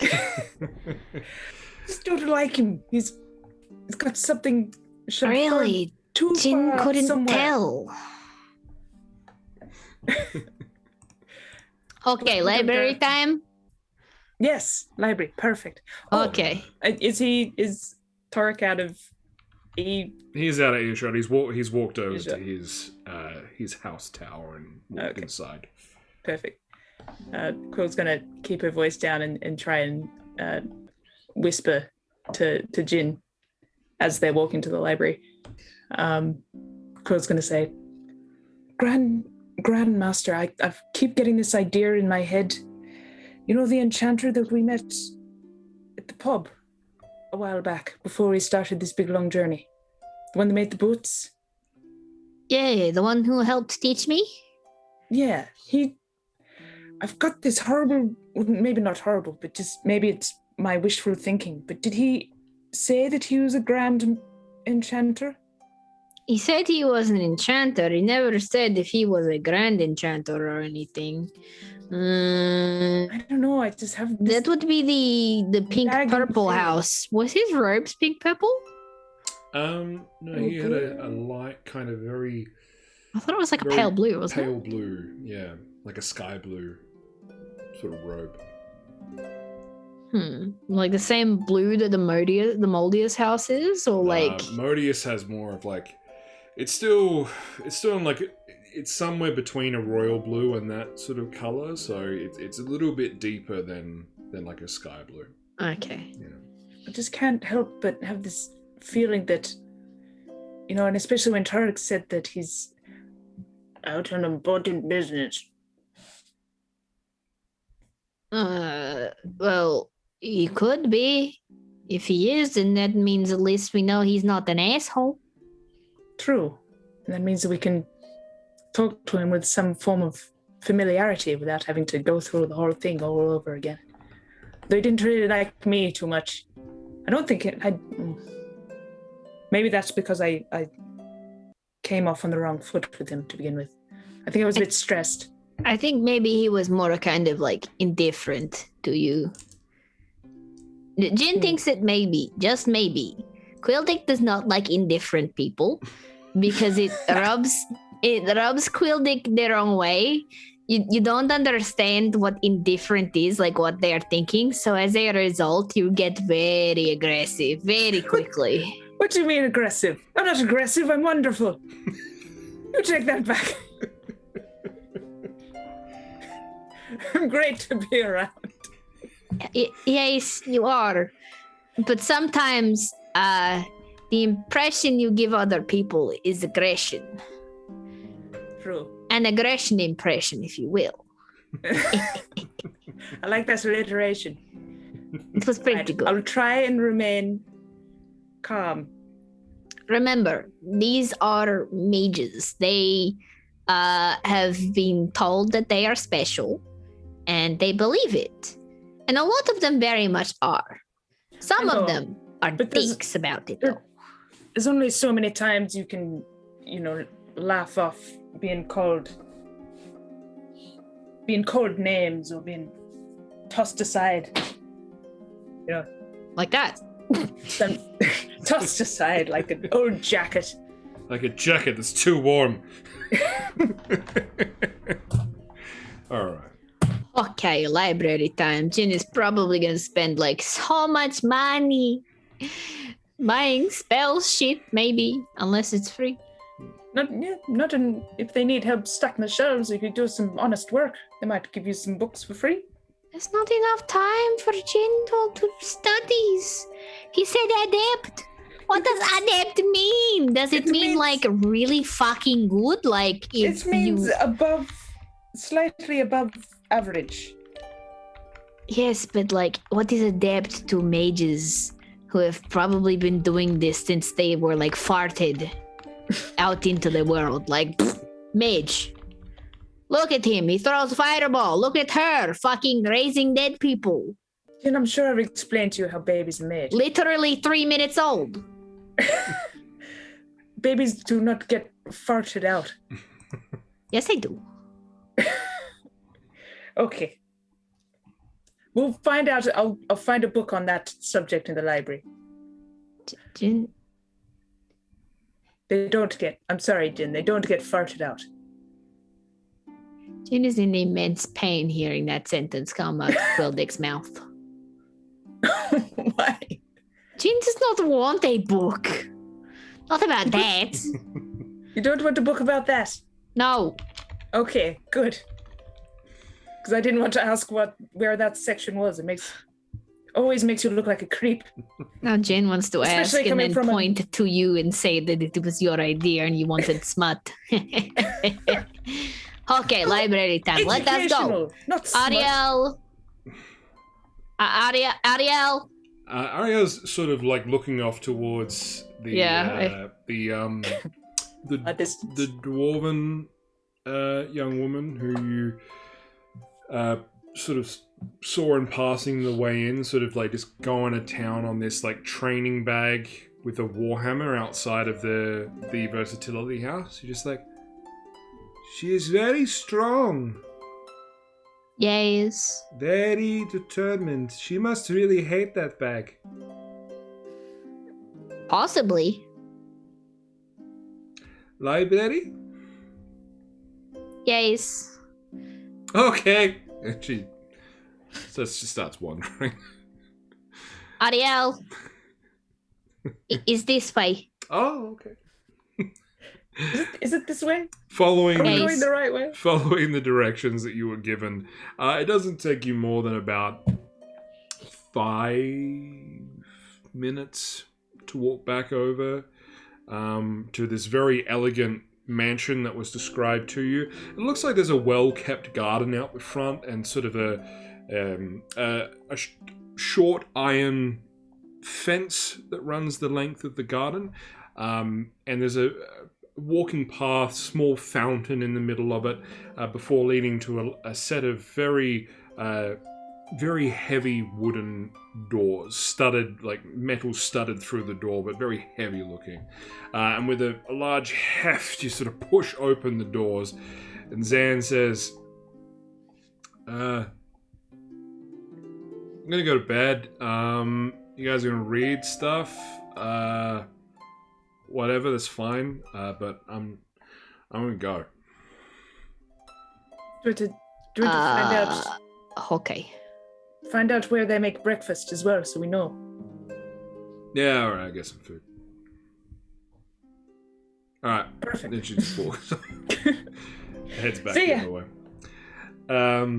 We'll meet back at 8 o'clock. Yes, no, maybe. She just gives you like a wave, not saying anything as she walks off. And you push open these doors, and you're greeted by like a very large central room with a bunch of corridors leading off it. And it's not a desk per se, it's just this sheet of dark metal just floating above the ground, above the hardwood ground. And on top of this, there is some papers, a ledger, a book.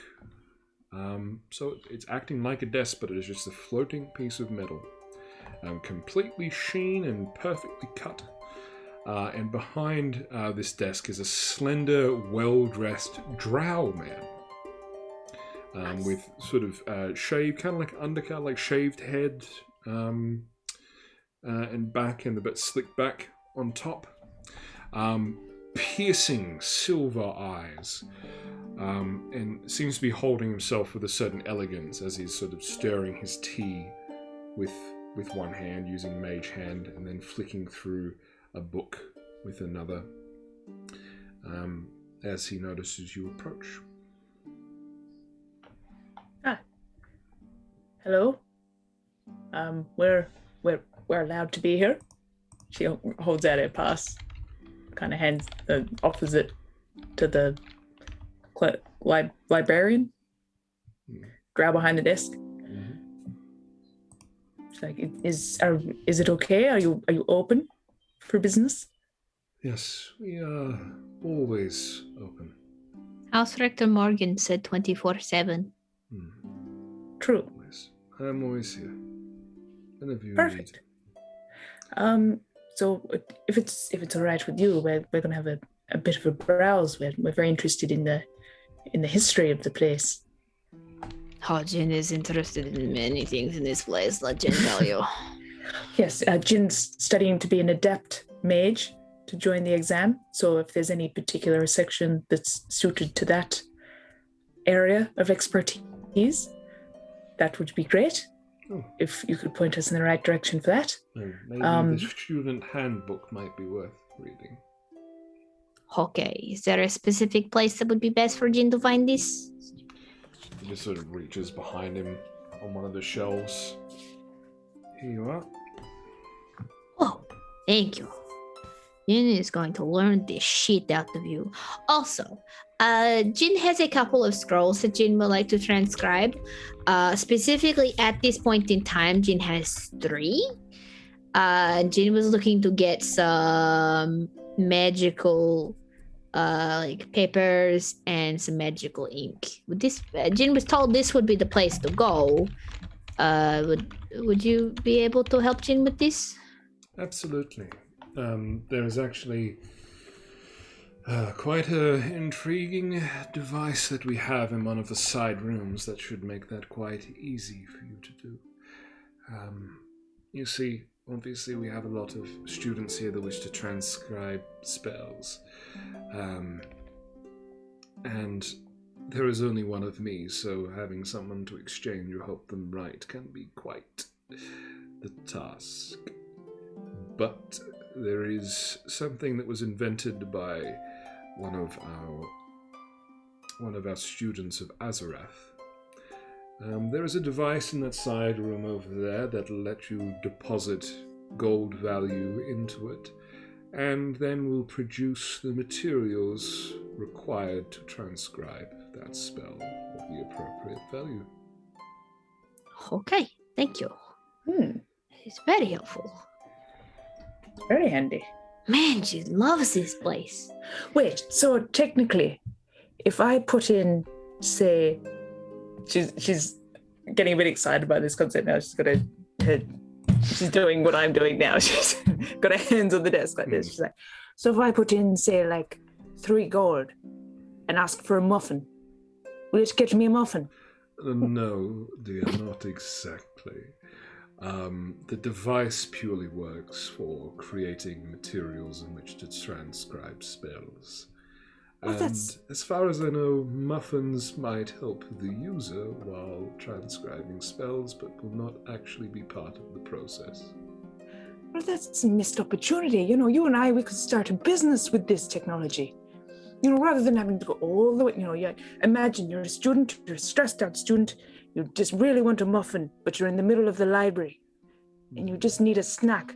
Instead of having to get up, get out of your study zone, go all the way to the cafeteria, buy yourself a muffin, and then come all the way back and try and get back in the zone, you can just go to where you are and put in a couple of coins, and then you get your muffin. Jin's gonna be like over Quill's shoulder, just kind of like stretch up and be like, Ginny's sorry. Except like not actually say it, just mouth it and be like, well, that would be quite a intriguing device, I must say.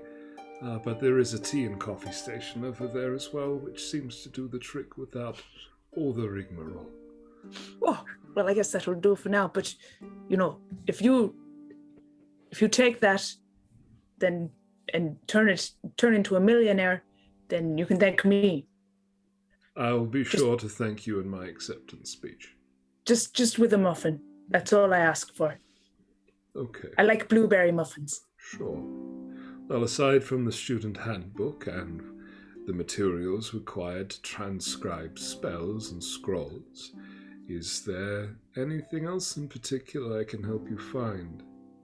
we were looking for some history things, and also if there are any like generally good to read sections / like something maybe that could help us. Medical ones. There's a thing that I'd like to read about called the rot, and in terms of who made it, because apparently someone made it, and the cure for said thing. Oh, I see. Right, very grim things. As well, I'm sorry, and add to that before I forget, the history of the conflict of these parts, if you don't mind. I know it's a bit of a sore subject, but I'm very curious. You're curious about what? Sorry, dear. As Quill likes to say, we came from a boat, so we're not exactly fully across all of the history. We're kind of like learning as we go, and this is really the best place to learn. I see. Well, I'm sure that the history books can be far more comprehensive than myself, so I would direct you over to the West Wing to find books on modern history and medicine. Perfect. All right. Well, I'll go do that now. Do myself a bit of reading, of catch up about the place. Do a bit of a history tour.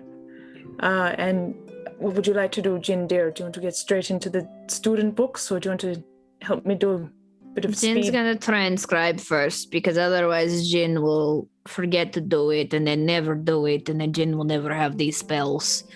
And then Jin will be sad. And then Jin will read this handbook. Hopefully the handbook also suggests maybe some other spells and stuff to learn, because that would be cool. And then Jin will burn the rest of that bridge when Jin crosses it. Burn the rest of the bridge? Okay, sounds good. Well, if you are going to be doing some reading and transcribing, if you wish to have a more quiet area, in the South Wing you will find that is our a bit of a lounge area, some large tables, some couches, a few bookshelves in there with some more fiction reading. So if you wish to have a quiet place, I would suggest that is the quietest place in this library. Fair enough. Ariel is kind of high as shit right now. Would it still be okay if she was possibly loud, Jin will try to keep her down and will give her fiction books and things like that to try and Is she the one eating sugar cubes directly out of the bowl over there? If I turn around, is it Ariel eating sugar cubes directly? Yes. Yep. Yes. Yes, it is. Yes. I'm sure she won't do any harm. No, she's just never been high before and has, they gave her moss rocks while we were talking to House Director Morgan. You know how, people have never done it before and they try it the very first time and take it absolutely crazy huff? Yeah. If I would be so bold, I would recommend turning it into a tea. Jin has a strange way of... Big sip of his tea as he says that as well. Good. They're all... Alright, can I try and I don't know if this is inside or whatever, but do I reckon he's got a pot of this tea lying around somewhere? You want to investigate to see if try and suss if maybe he does, and I can roll an investigation check. All right. Oh, that was a 9 plus 5, so that's a 14. Plus 5, 14. All right. I mean, he must. It is freshly brewed. You can see that even as he's been stirring, there's no bag in there. There are some loose leaves that are in the tea itself, suggesting that it has been brewed with some sort of filter. But yeah, there's no sort of bag or anything else, or no large tea leaves left remaining. So it has to be around here somewhere, but you can't seem to see any personal tea kettle around. Fair enough. Well, the exam Jin said Jin thought Jin would be doing is actually in 2 weeks. So tea would be very good. Maybe after transcribing, though, just to be careful. Don't want to fuck up an L and make it into Satan's asshole, you know. So you're technically not a student here then, as of yet, is that right? Not yet. Jin wants to be. That's all right then. You see, it reaches underneath the metal, desk that's in front of him, or the metal sheet. And as he reaches down, you can see his hand disappears into what you can only assume might be some sort of extra-dimensional space. And then he pulls out a tea kettle and a spare teacup, and then pours them in there. Just, if you were a student, I would have to refuse you, but in this case, I'm sure it would do no harm. So if Jin became a student, would Jin be able to, of course, without telling anybody, hypothetically, if Jin would be providing or willing to pay, would you still allow Jin this? Secretly, of course. Perhaps. Hypothetically. I guess it depends on what sort of mood I'm in on the day. Fair enough. Fair enough. But all the same, I wish you all the best with your reading and your transcribing. And if there's anything else I can help you find, please don't hesitate to ask. What was your name again, by the way? Demeter. Demeter. Oh, very pretty name. Demeter Quillkind. Demeter Quillkind. That's a very pretty name. And yes, I will admit it's because it sounds like mine. My name's Quill. Oh, there you go. Quillian Druick. I was not. This is Jin. I did not know my family name, but I was very good with a quill, and hence adopted the name Quillkind. Oh, I see. So you're a writer. Oh, a bit. I wouldn't call myself one of the greats, but I do like to create some stories every now and then. And I'm actually the author of a couple of the books in here. But like I said, it's more of a passionate hobby than it is a profession. No, that's perfect. I like a good story. Well, where can I find it? I'll add that to the list. Oh. In fact, I might make it a priority now.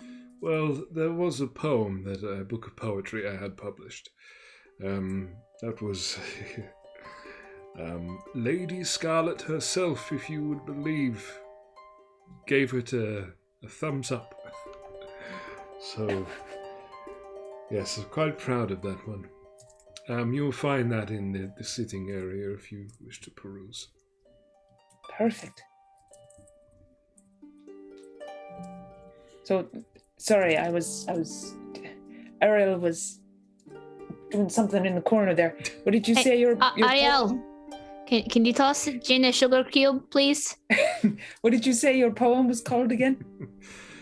The poem. Oh, the book is called Tales to Astonish. Tales to Astonish. Perfect. I'll keep an eye out for it.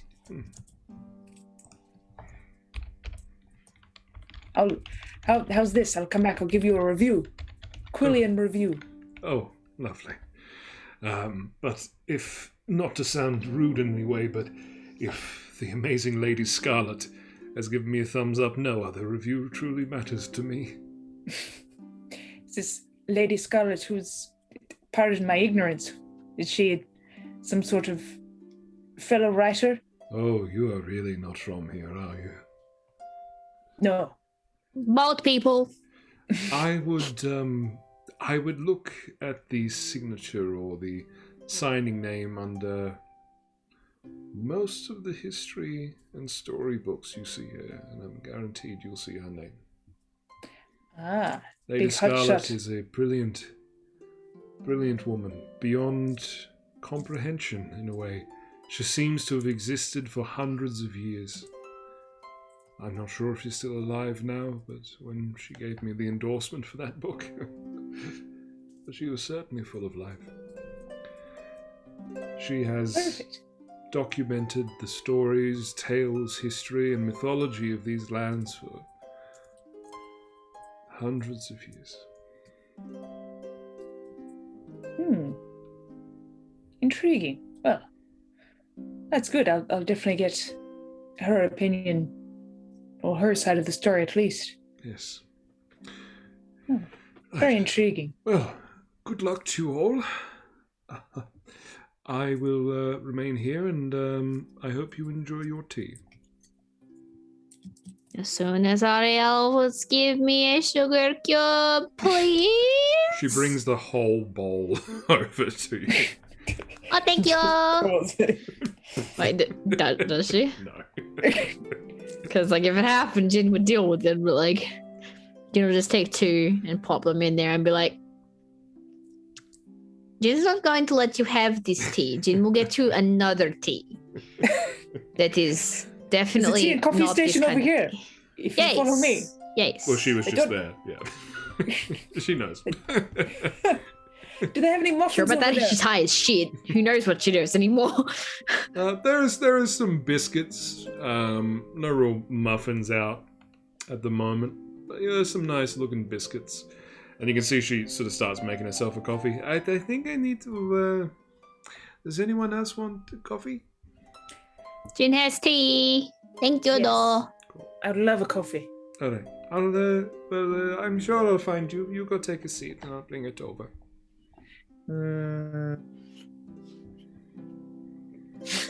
Okay, Jin is going to go do the transcribing now. Alright. Jin is very excited.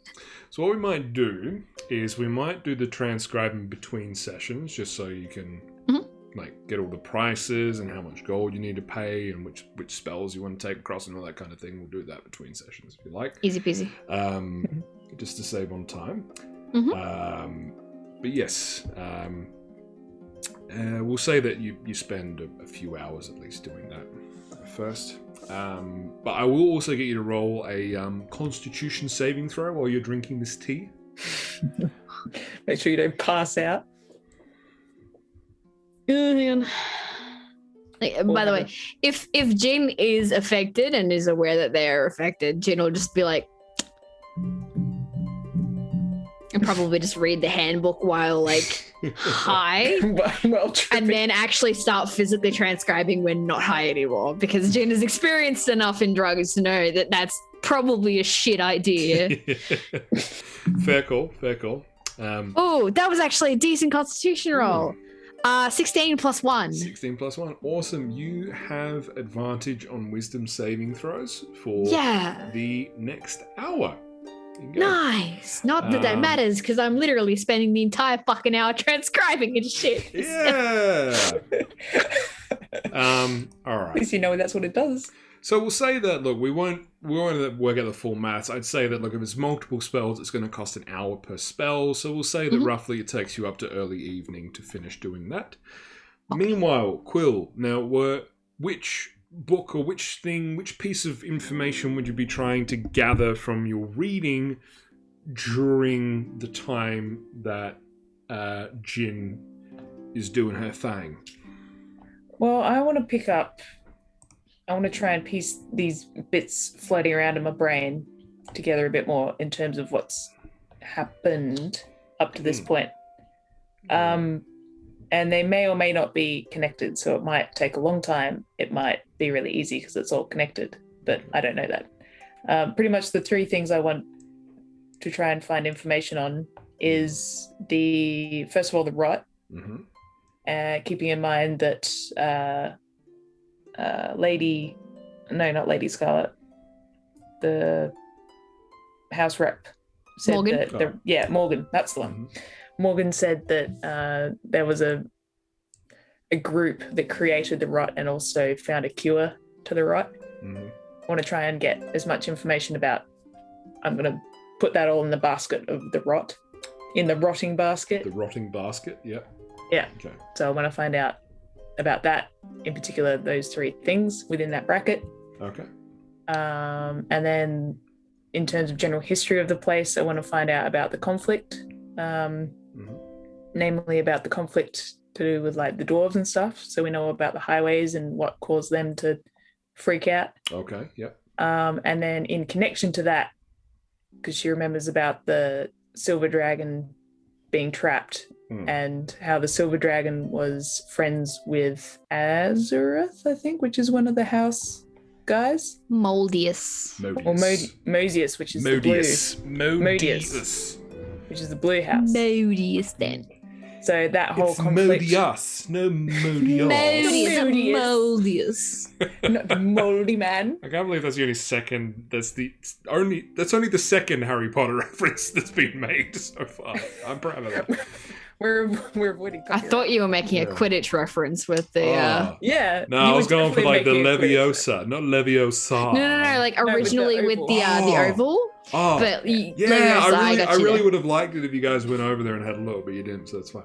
I mean, we'll be going over there later, probably, because we're going to the fucking Fuckboy McGee tomorrow morning, and we find out what the hell's going on there. So calm your tits, you'll still be able to say it. Right. Yeah, it's not what you expect. That's all I'll say. All right, Quidditch. Cool. So it's Quidditch, but it's high octane soccer. Yeah, that and then Sky Soccer, and the last thing is about the house leaders and their whole story, like why they're big.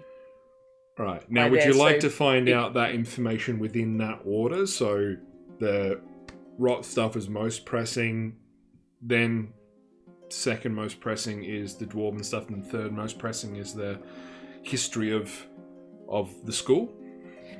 Not so much the history of the school, like just as much information about the house leaders or whatever they are, the original house.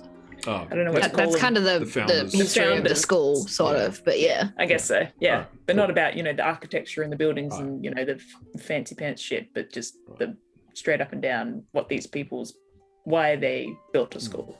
Okay, well, because book learning is an intelligence roll, I'll get you to make a intelligence check for me. And to see how fast you learn the information and how quickly you are and efficient you are at finding the books with the information in there. Can't I be just really, really strong at books? I want to be strong at books. Or even better, can I just use pure constitution? just determination. If you can describe to me a logical, reasonable way in which Constitution would aid in your book learning, I will allow you to make a Constitution roll instead. But you have to pitch it to me. All right, it's just pure. It's just that. It's just pure determination. It's, I'm not the fastest reader. It takes me a little while to comprehend a sentence and link it all together. Oh, Art of Mike Disney. Thank you so much for the follow. Really appreciate it. Oh, thank you. Sorry, go on. You were saying some crap about how you think Constitution can help you learn. It's not the speed. It's just pure gut. See, keep going. That's awesome, and that's great. But this is about how fast you can find the information, not how well you can. If you wanted to roll a Constitution to study through the night, you're on the money, 100%. Okay. But because this is about finding the information you want, it's going to be an intelligence roll. Oh, it's gonna be bad because I care about it, and it's not a good bonus. You've got 2 weeks. Well, then Constitution. All right, I'm gonna try. Just using this false sense of confidence and seeing how excited and competent Jin is at reading and finding books. I'm gonna be like, I can do this. This is Quill, by the way, reading and finding books, because Jin's doing Jin things. That being said, however this goes is going to be interesting, because if it goes poorly, I have an idea and I have a plan. It's gonna go poorly. And if you tell me lies and make me believe lies, oh my god, really stop jacking off and just throw the knife. Oh, I'm nervous. I just want to do good. Stop jerking it. That's not too bad. Intelligence. Just a flat intelligence. Yeah. That's a 16. 16. Oh, not bad. Is history one of your proficient skills at all? No. No. Okay. All right. So Arcana is. So that is enough for by the time that Jin is finished. So by the early evening, you can get a pretty comprehensive knowledge about that first bracket, and then start to read on through the second as well. The first book that you find, with the aid of the conversation you just had with Demeter, is a book that's called A Retelling of Modern History by Lady Scarlet. What's odd about the book is that you can actually hear Quill on paper as you open it. So as you open up the book, it sounds like someone's scribing on the paper. Oh, okay. You said Quill, and I was like, I can hear myself. Quill, a Quill, not the Quill, yes. not you Quill, the Quill. Yes. But you know what I mean. The pen on the paper. Yes. Okay. So the first thing you were trying to find out about the rot and that stuff, right? So it was the rot. So what it is, who created it / why they created it, and also the cure of the process of curing it, and those sorts of details. Yeah. Okay. So bearing in mind, again, I think I told you guys before the session, so I don't think people at home heard it, but the current year is 1733. So this story in particular, as you're sort of like glancing through it using your insane constitution powers to sit there and find key words, you highlighter and everything. Yeah. Glance back and you see an entry. So there's years that have sort of been marked with significance. Every year there's sort of like a small paragraph written underneath it about small events happening from all around the place by the look of things. You find an entry, again looking for sort of keywords here, find an entry from 1498.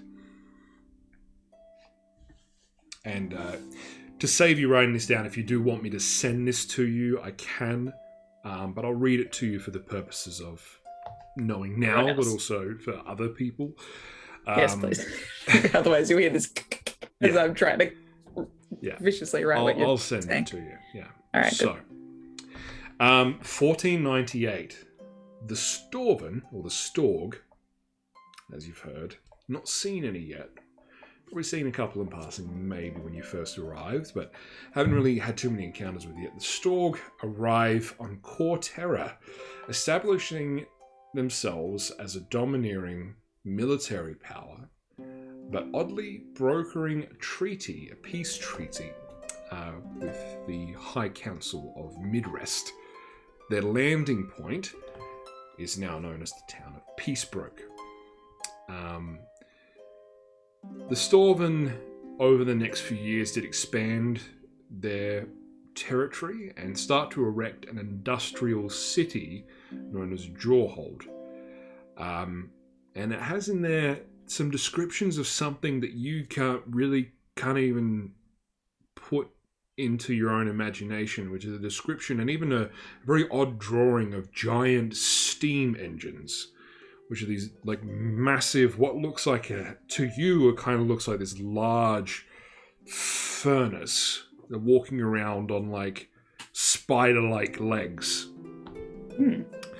So it says with the aid of the giant steam engines, they create their city, and then wizards and curious gnomes from Midwest start moving down into their city as a result. In 1513, there was a great Storven dreadnought, so a massive warship off the coast, which is called the Nomad. It was completely stripped of parts and ceremoniously destroyed as a symbol that the Storg are not going to be returning to wherever they came from. 1540, the Storg established a significant wealth of land in the southeast lands of Corterra, declare their expansion to the west. The West Territories, led by the Lizard Folk Empire and Ancient Folk, the Alilda. Now, Ancient Folk is another way of saying elf. So the Ancient Folk, the Alilda, combine their forces to defend against the Storg expansion. 1545. Underestimating the power of the West peoples, the Storg temporarily retreat with the promise of a counter-attack. 1546, so 1 year later, a number of missing people are reported from all of the Western territories.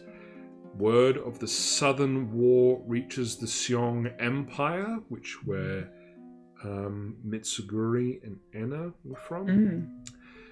So words of a southern war reach the Seong Empire. Borders and patrols are increased, and watchtowers begin being constructed all over that empire. 1549. The Storg return to the west with a new weapon. A devastating disease only known as the rot. The plague spread across the Lizard Folk and the Lilda armies, devastating their ranks and culture. The dwarves proved surprisingly resilient to the disease, and the humans retreated to Morgana in fear. Morgana is as you know from the local map that you have, is the large human city towards the south of the far south, the southern coast from where you are right now. So yes, the humans retreat. Then in 1551, the Viscount of Morgana declares an alliance with the Storg in hopes to create a peaceful end to the war. Storg emissaries, accompanied by a regiment of Morgana soldiers, meet with the remaining clan leaders of the Lizard Folk to negotiate terms to end the war. After 2 long weeks of negotiations, a pact was created to allow the Storven control of all coastal regions and the northern border, In return, the lizard folk, the Ililda, and the dwarves would be allowed to remain in their settlements and govern themselves, provided that they did not expand their remaining lands without express permission from the king, the Storven king, that being, and pay an annual tax for each mile of non-surrendered land. Wow. Yeah. Now, the humans of Morgana then delivered a vaccine for the rot to the lizard folk. When they sought to deliver the vaccine to the Ililda, they were nowhere to be found. So the Ililda being the elves, they were nowhere to be found. Because of their assistance with ending the war as favourably as possible, the humans of Morgana were allowed to keep their city with the condition that a Storg embassy was established in the Merchants District, and the war was officially written in history as the Purge.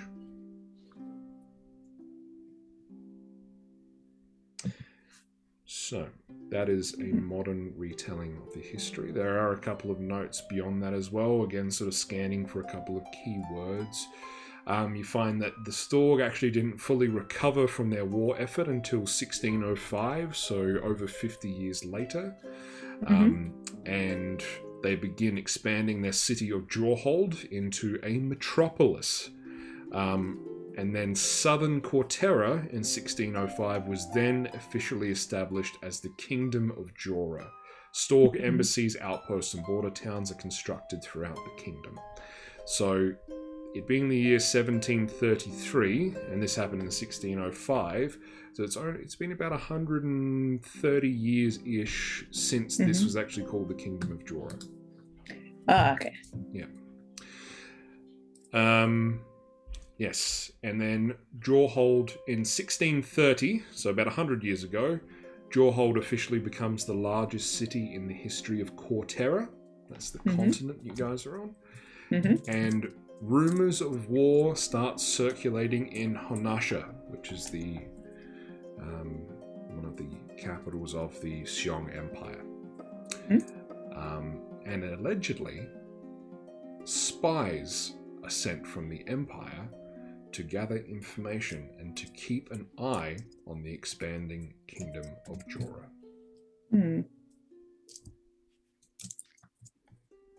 Oh, security. And what are you doing? They had business to the north, apparently. And the north is where the Storven are, question mark? No. Still? It's where the Xiong Empire is, their home. Yeah. North. Yeah. Xiong Empire, rather. Xiong. Yeah. Xiong Empire. Yes. So there you go. Yeah, that is a modern retelling of the most modern history there is. Right. Cool. So footnotes are: Storg created the rot to wipe out the Lizard Folk Empire, and when you originally arrived in Redwater, I'll remind you guys that you actually saw a lot around the swamps. It was a city that used to be there, completely in ruins. And the Lizard Folk Empire was devastated and was a very small clan in the middle of the swamp. Yes, but yeah, the elf people, the ancient people, the Ililda, who were involved in this war, as it's written, they're gone. Haven't been found.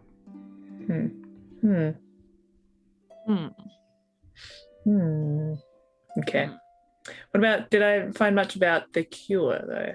So I know the only thing that's written is that the humans delivered it. Ah, right. Whether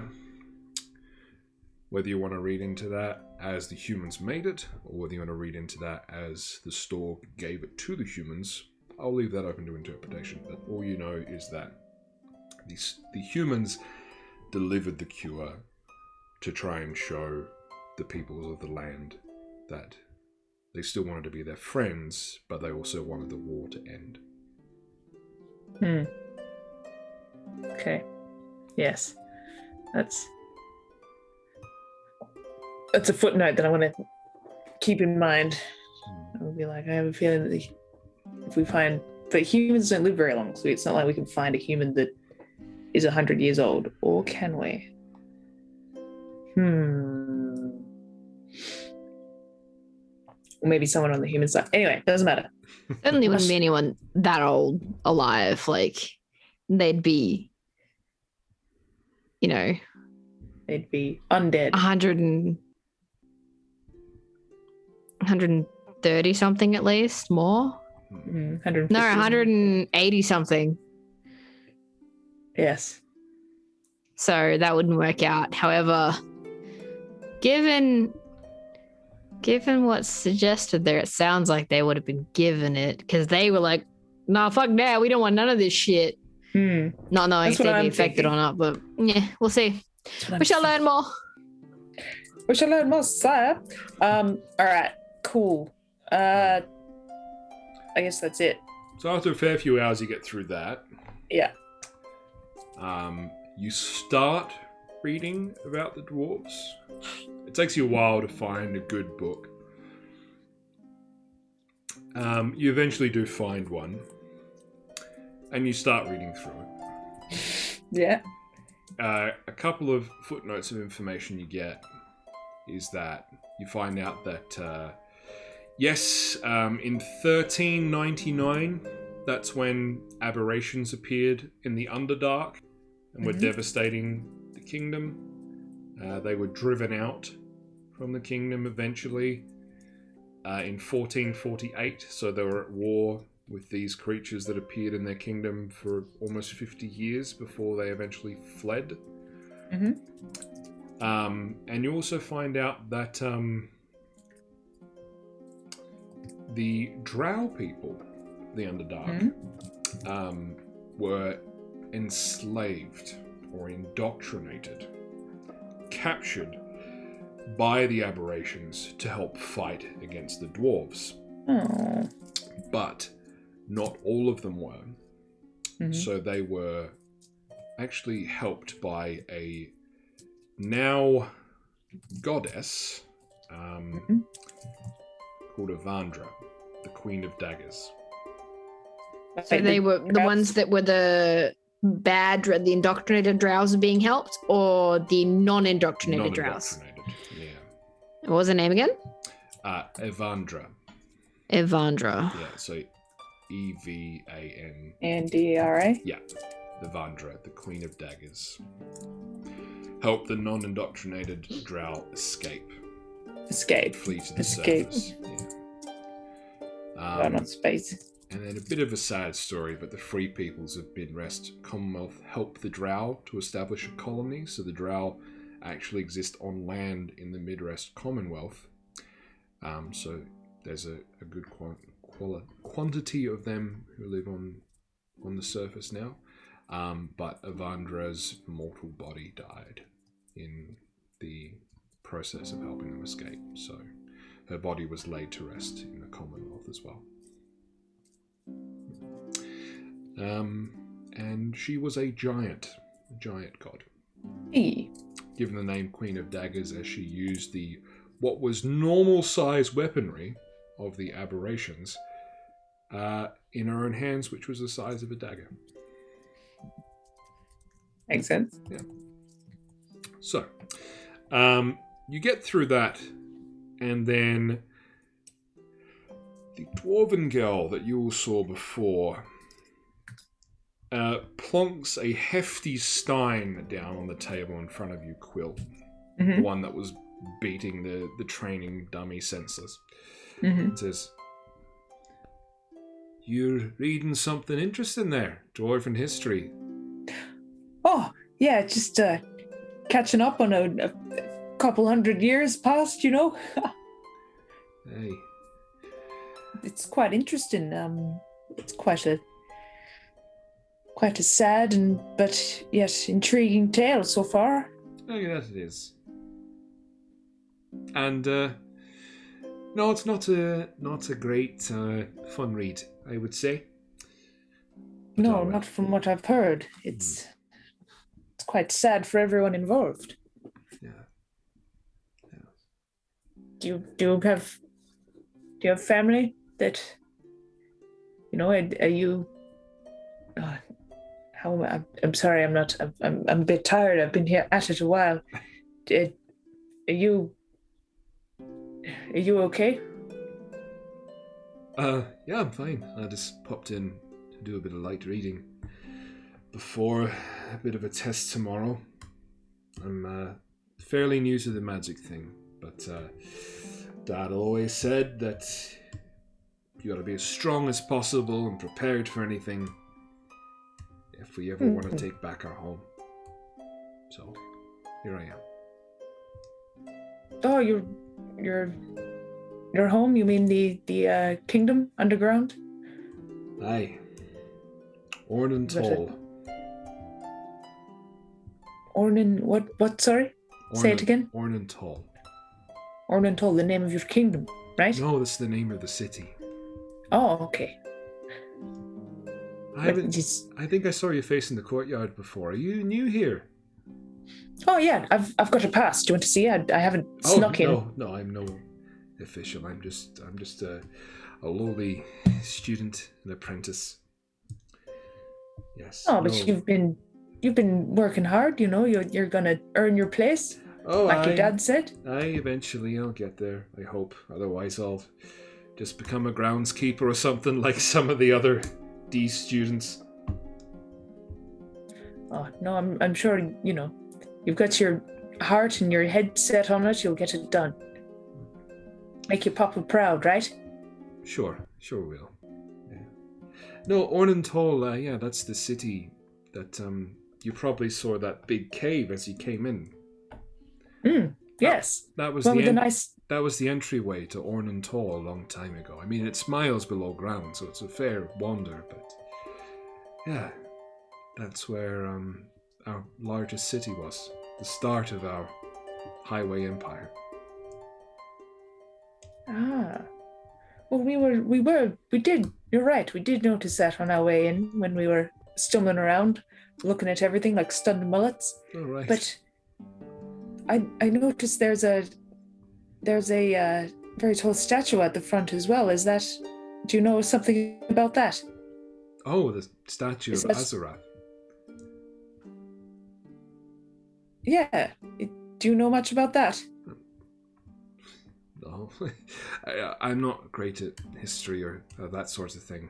Much. I think the statue of Azarath, the ones that's stopping the tower from falling over. You're referring to the dwarven statue, aren't you?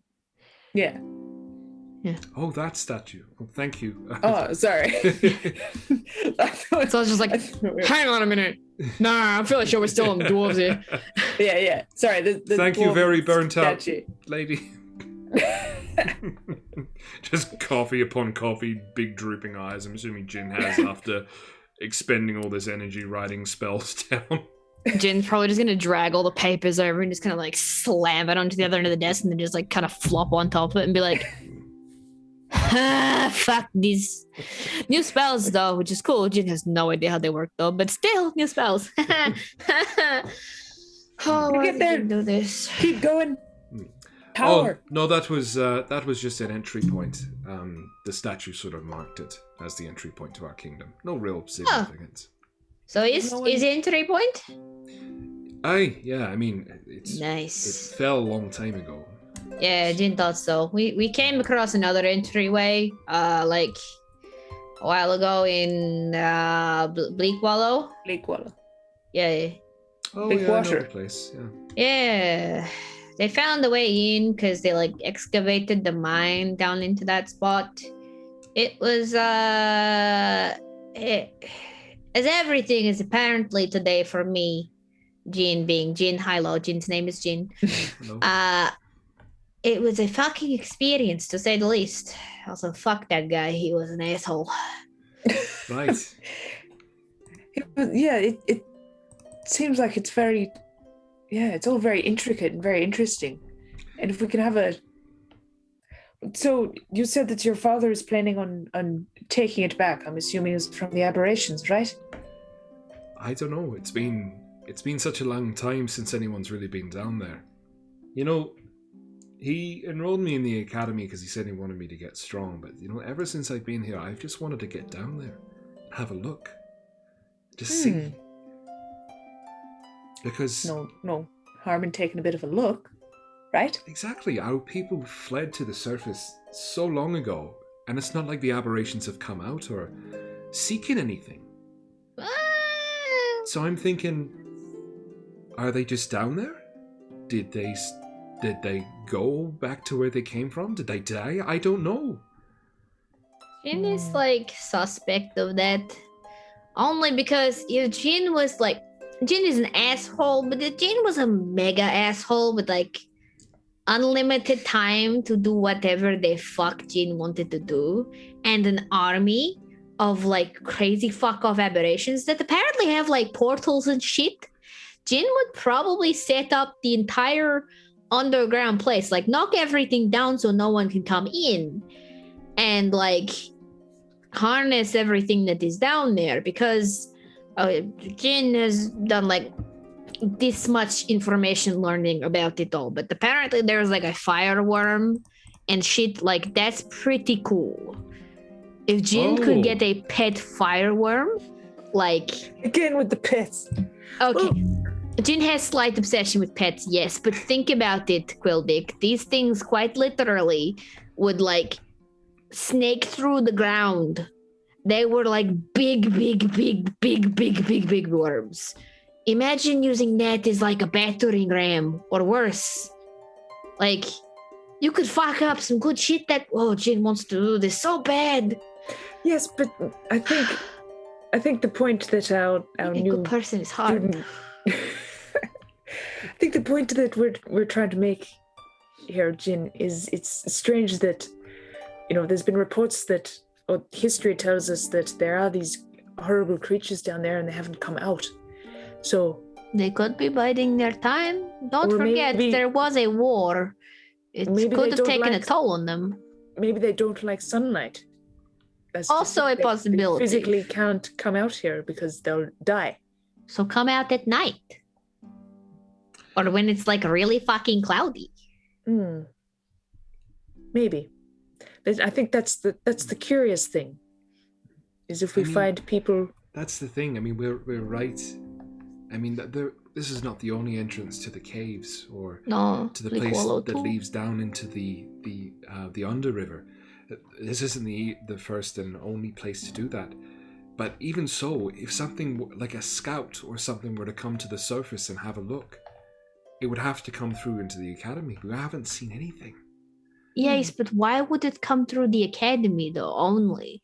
What if there are other places they could come out, like Bleak Wallow or another one of the multiple key waystone? Was it called a waystone? Waypoint.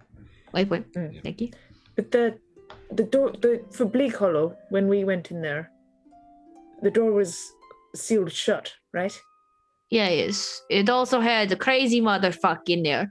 By the way, just to because Jin just does not give a fuck right now. Jin is going to be dead ass. Ass is not dead. It is dead because Jin has been sitting on it, but not actually dead. Folks, Jin and Quildick and Zan, who you have not met yet, do not worry, and Ariel, who is eating sugar cubes again. At least she's okay. How is she still high? She's asleep. She's passed out on one of the couches nearby. Oh, okay. I thought, right, fair enough. She sleep. No, is that somebody else eating sugar cube? The fuck? This school is full of people who just don't know how to do drugs right. What is this?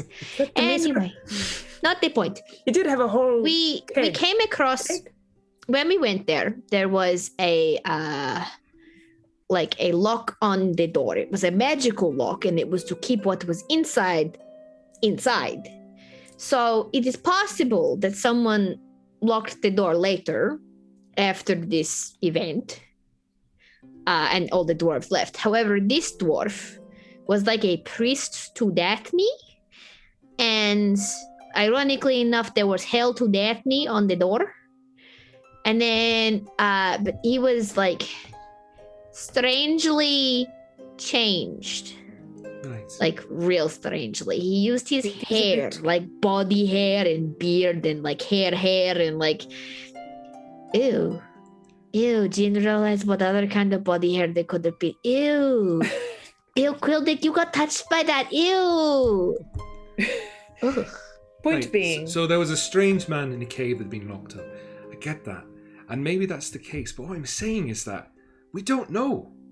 Yes, but No what Jin one's is been also down there. saying, however, is that while it is admirable that you wish to go down there, you must also be acknowledging the fact that there was many deaths. There is the I'm not possibility people were left there. Look, I'm not saying let's go down there in the forest, but I'm saying I just want to go down there and have a look. I Yes, just want but to see. what Jin is saying, regardless, is that you need to be ready for the fact that all of this sad story, somebody was left behind, people were mutilated, enslaved, possibly worse. Not. If you go down there, you So what may Jin's be trying to say- experiencing this. I know, I've Yes, heard it all won't the be stories. sunshine and lollipops. Me more than anyone else. Yes. I just, Jin wants to But just you know what? set I'm sick expectations. of people like you who are just saying that, no, don't go down there. There's Jin all is this not stuff that's saying going that. on there. But Jin no, is not saying that. Jin that's wants what to go I'm- down there. Jin has kind of sort of been down there. It was fucked up as all hell. Jin wants to go back. You want to go down there? Yes, Jin You're is saying a lot of things that psychopath. go against me saying I want to go down there, though. No, what Jin is saying is to be reasonable and realistic with expectations. As Quildick said, it's not sunshine and rainbows down there. No, it's enslaved drows, corpses, possible fireworms that may want to eat you, caved in locations. So that also means that there may be structural integrity bullshit that Jin does not get. So Jin you is come just down saying- with us then, Jin, is what you're saying. Jin is just saying, but you're going. Oh, Jin You're is going to confused. come. You want to go down there? Jin has a headache right now. There's a lot of fucking things going on right now. Jin's life has I don't changed see- in one day. Okay, I don't see But- why not.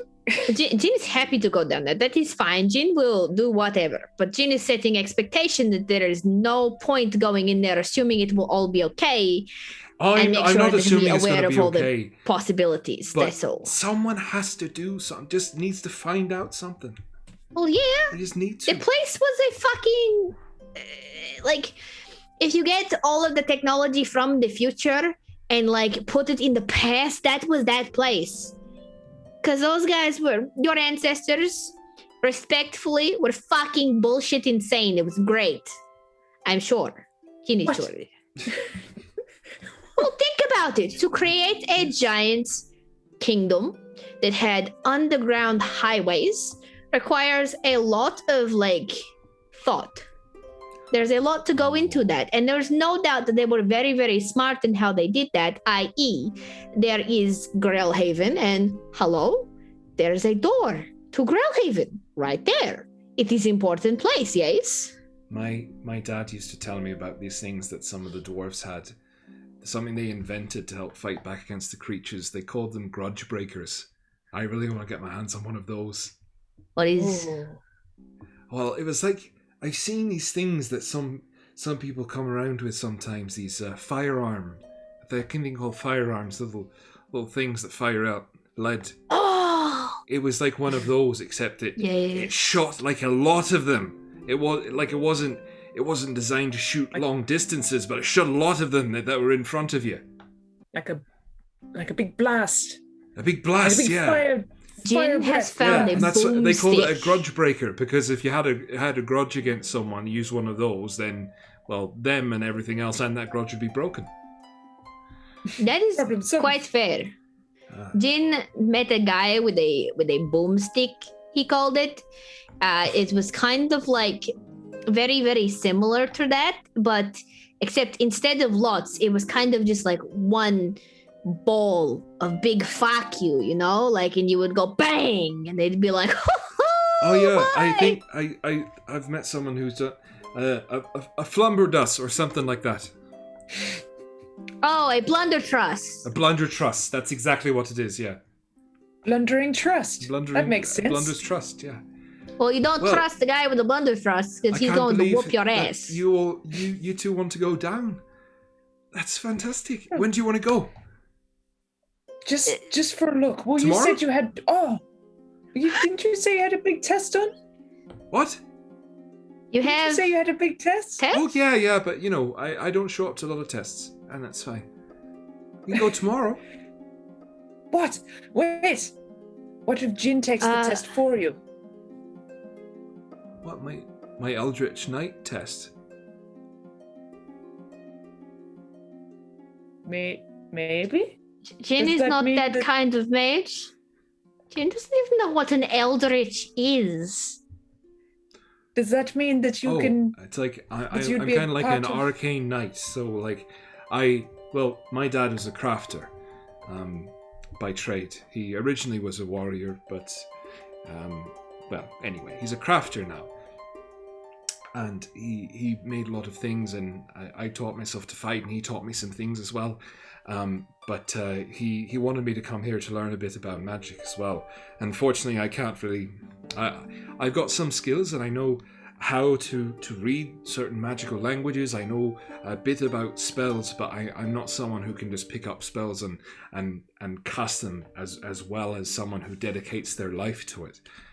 So I'm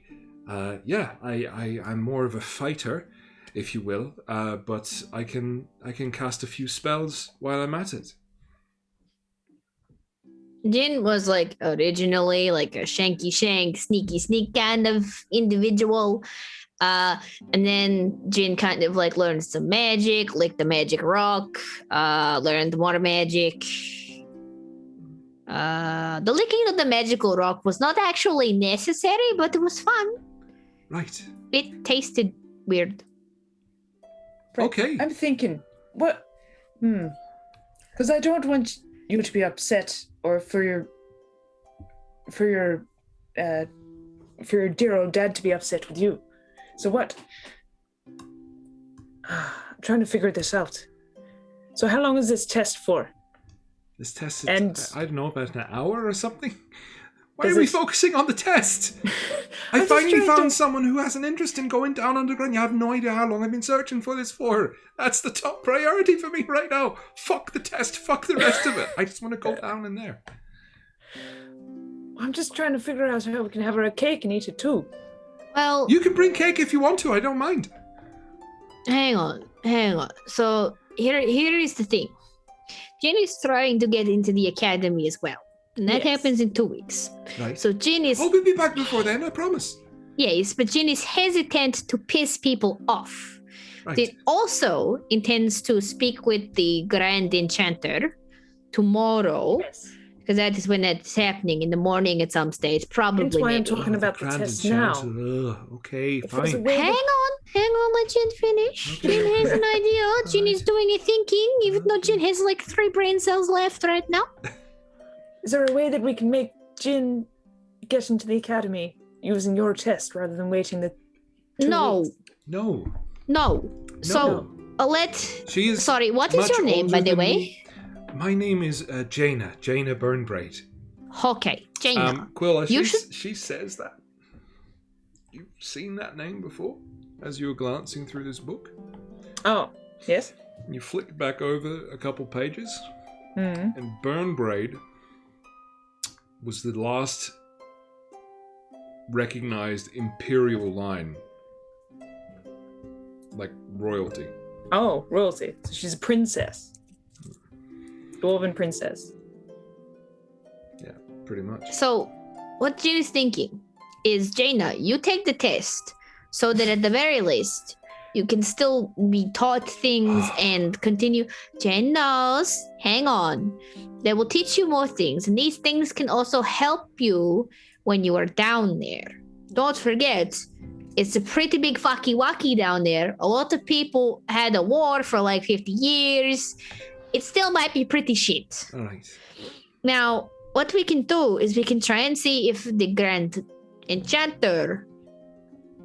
Jin said this originally when we got here. You're not here for the conversation, but Jin is worried that what they probably will do is keep that place on lockdown to make sure nobody tries to go down there and piss off anything that is down there. So if we could get the Grand Enchanter to say, yeah, it's okay, go for it. Have fun time, bye.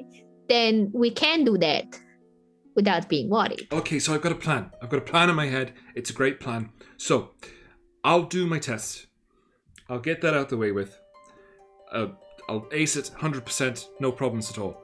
Perfect. In the meantime, you go talk to the Grand Enchanter, convince him to let you all in there, and also for me to go as well. That was Jin's plan, but that can That's be my Jana's plan. plan. You were talking, but I came up with that. That was great. Yeah. Yep, that's how plans work. Definitely, they don't. Yep. Yes. Collaboration, All it's right. great. All right. Well, where are you staying? You'll be staying with us. You'll be staying in the versatility house, right? Yeah, that's where they've placed us. That's where I'm in versatility. I've got the grey robes. This is so exciting. I am going to go pack a travel bag. You talk to the Grand Enchanter. I'll have my test. This is going to be so great. Perfect. You guys are the best. And she sort of just stands up and rushes out without saying another word. She realizes this might I like not her. be something I like her that a lot. happens tomorrow. We might not take off for a while. Also, Jin wants to see the beer baron. Also, Jin wants to do study. You can do study, it's fine. But It's Jin just wants a to little- go down there. It's just a little peek. You can study, you can bring your books with you. It's Well, Nick, how many times do we go a place and something is like, Strictly looking, literally every time? looking and no touching.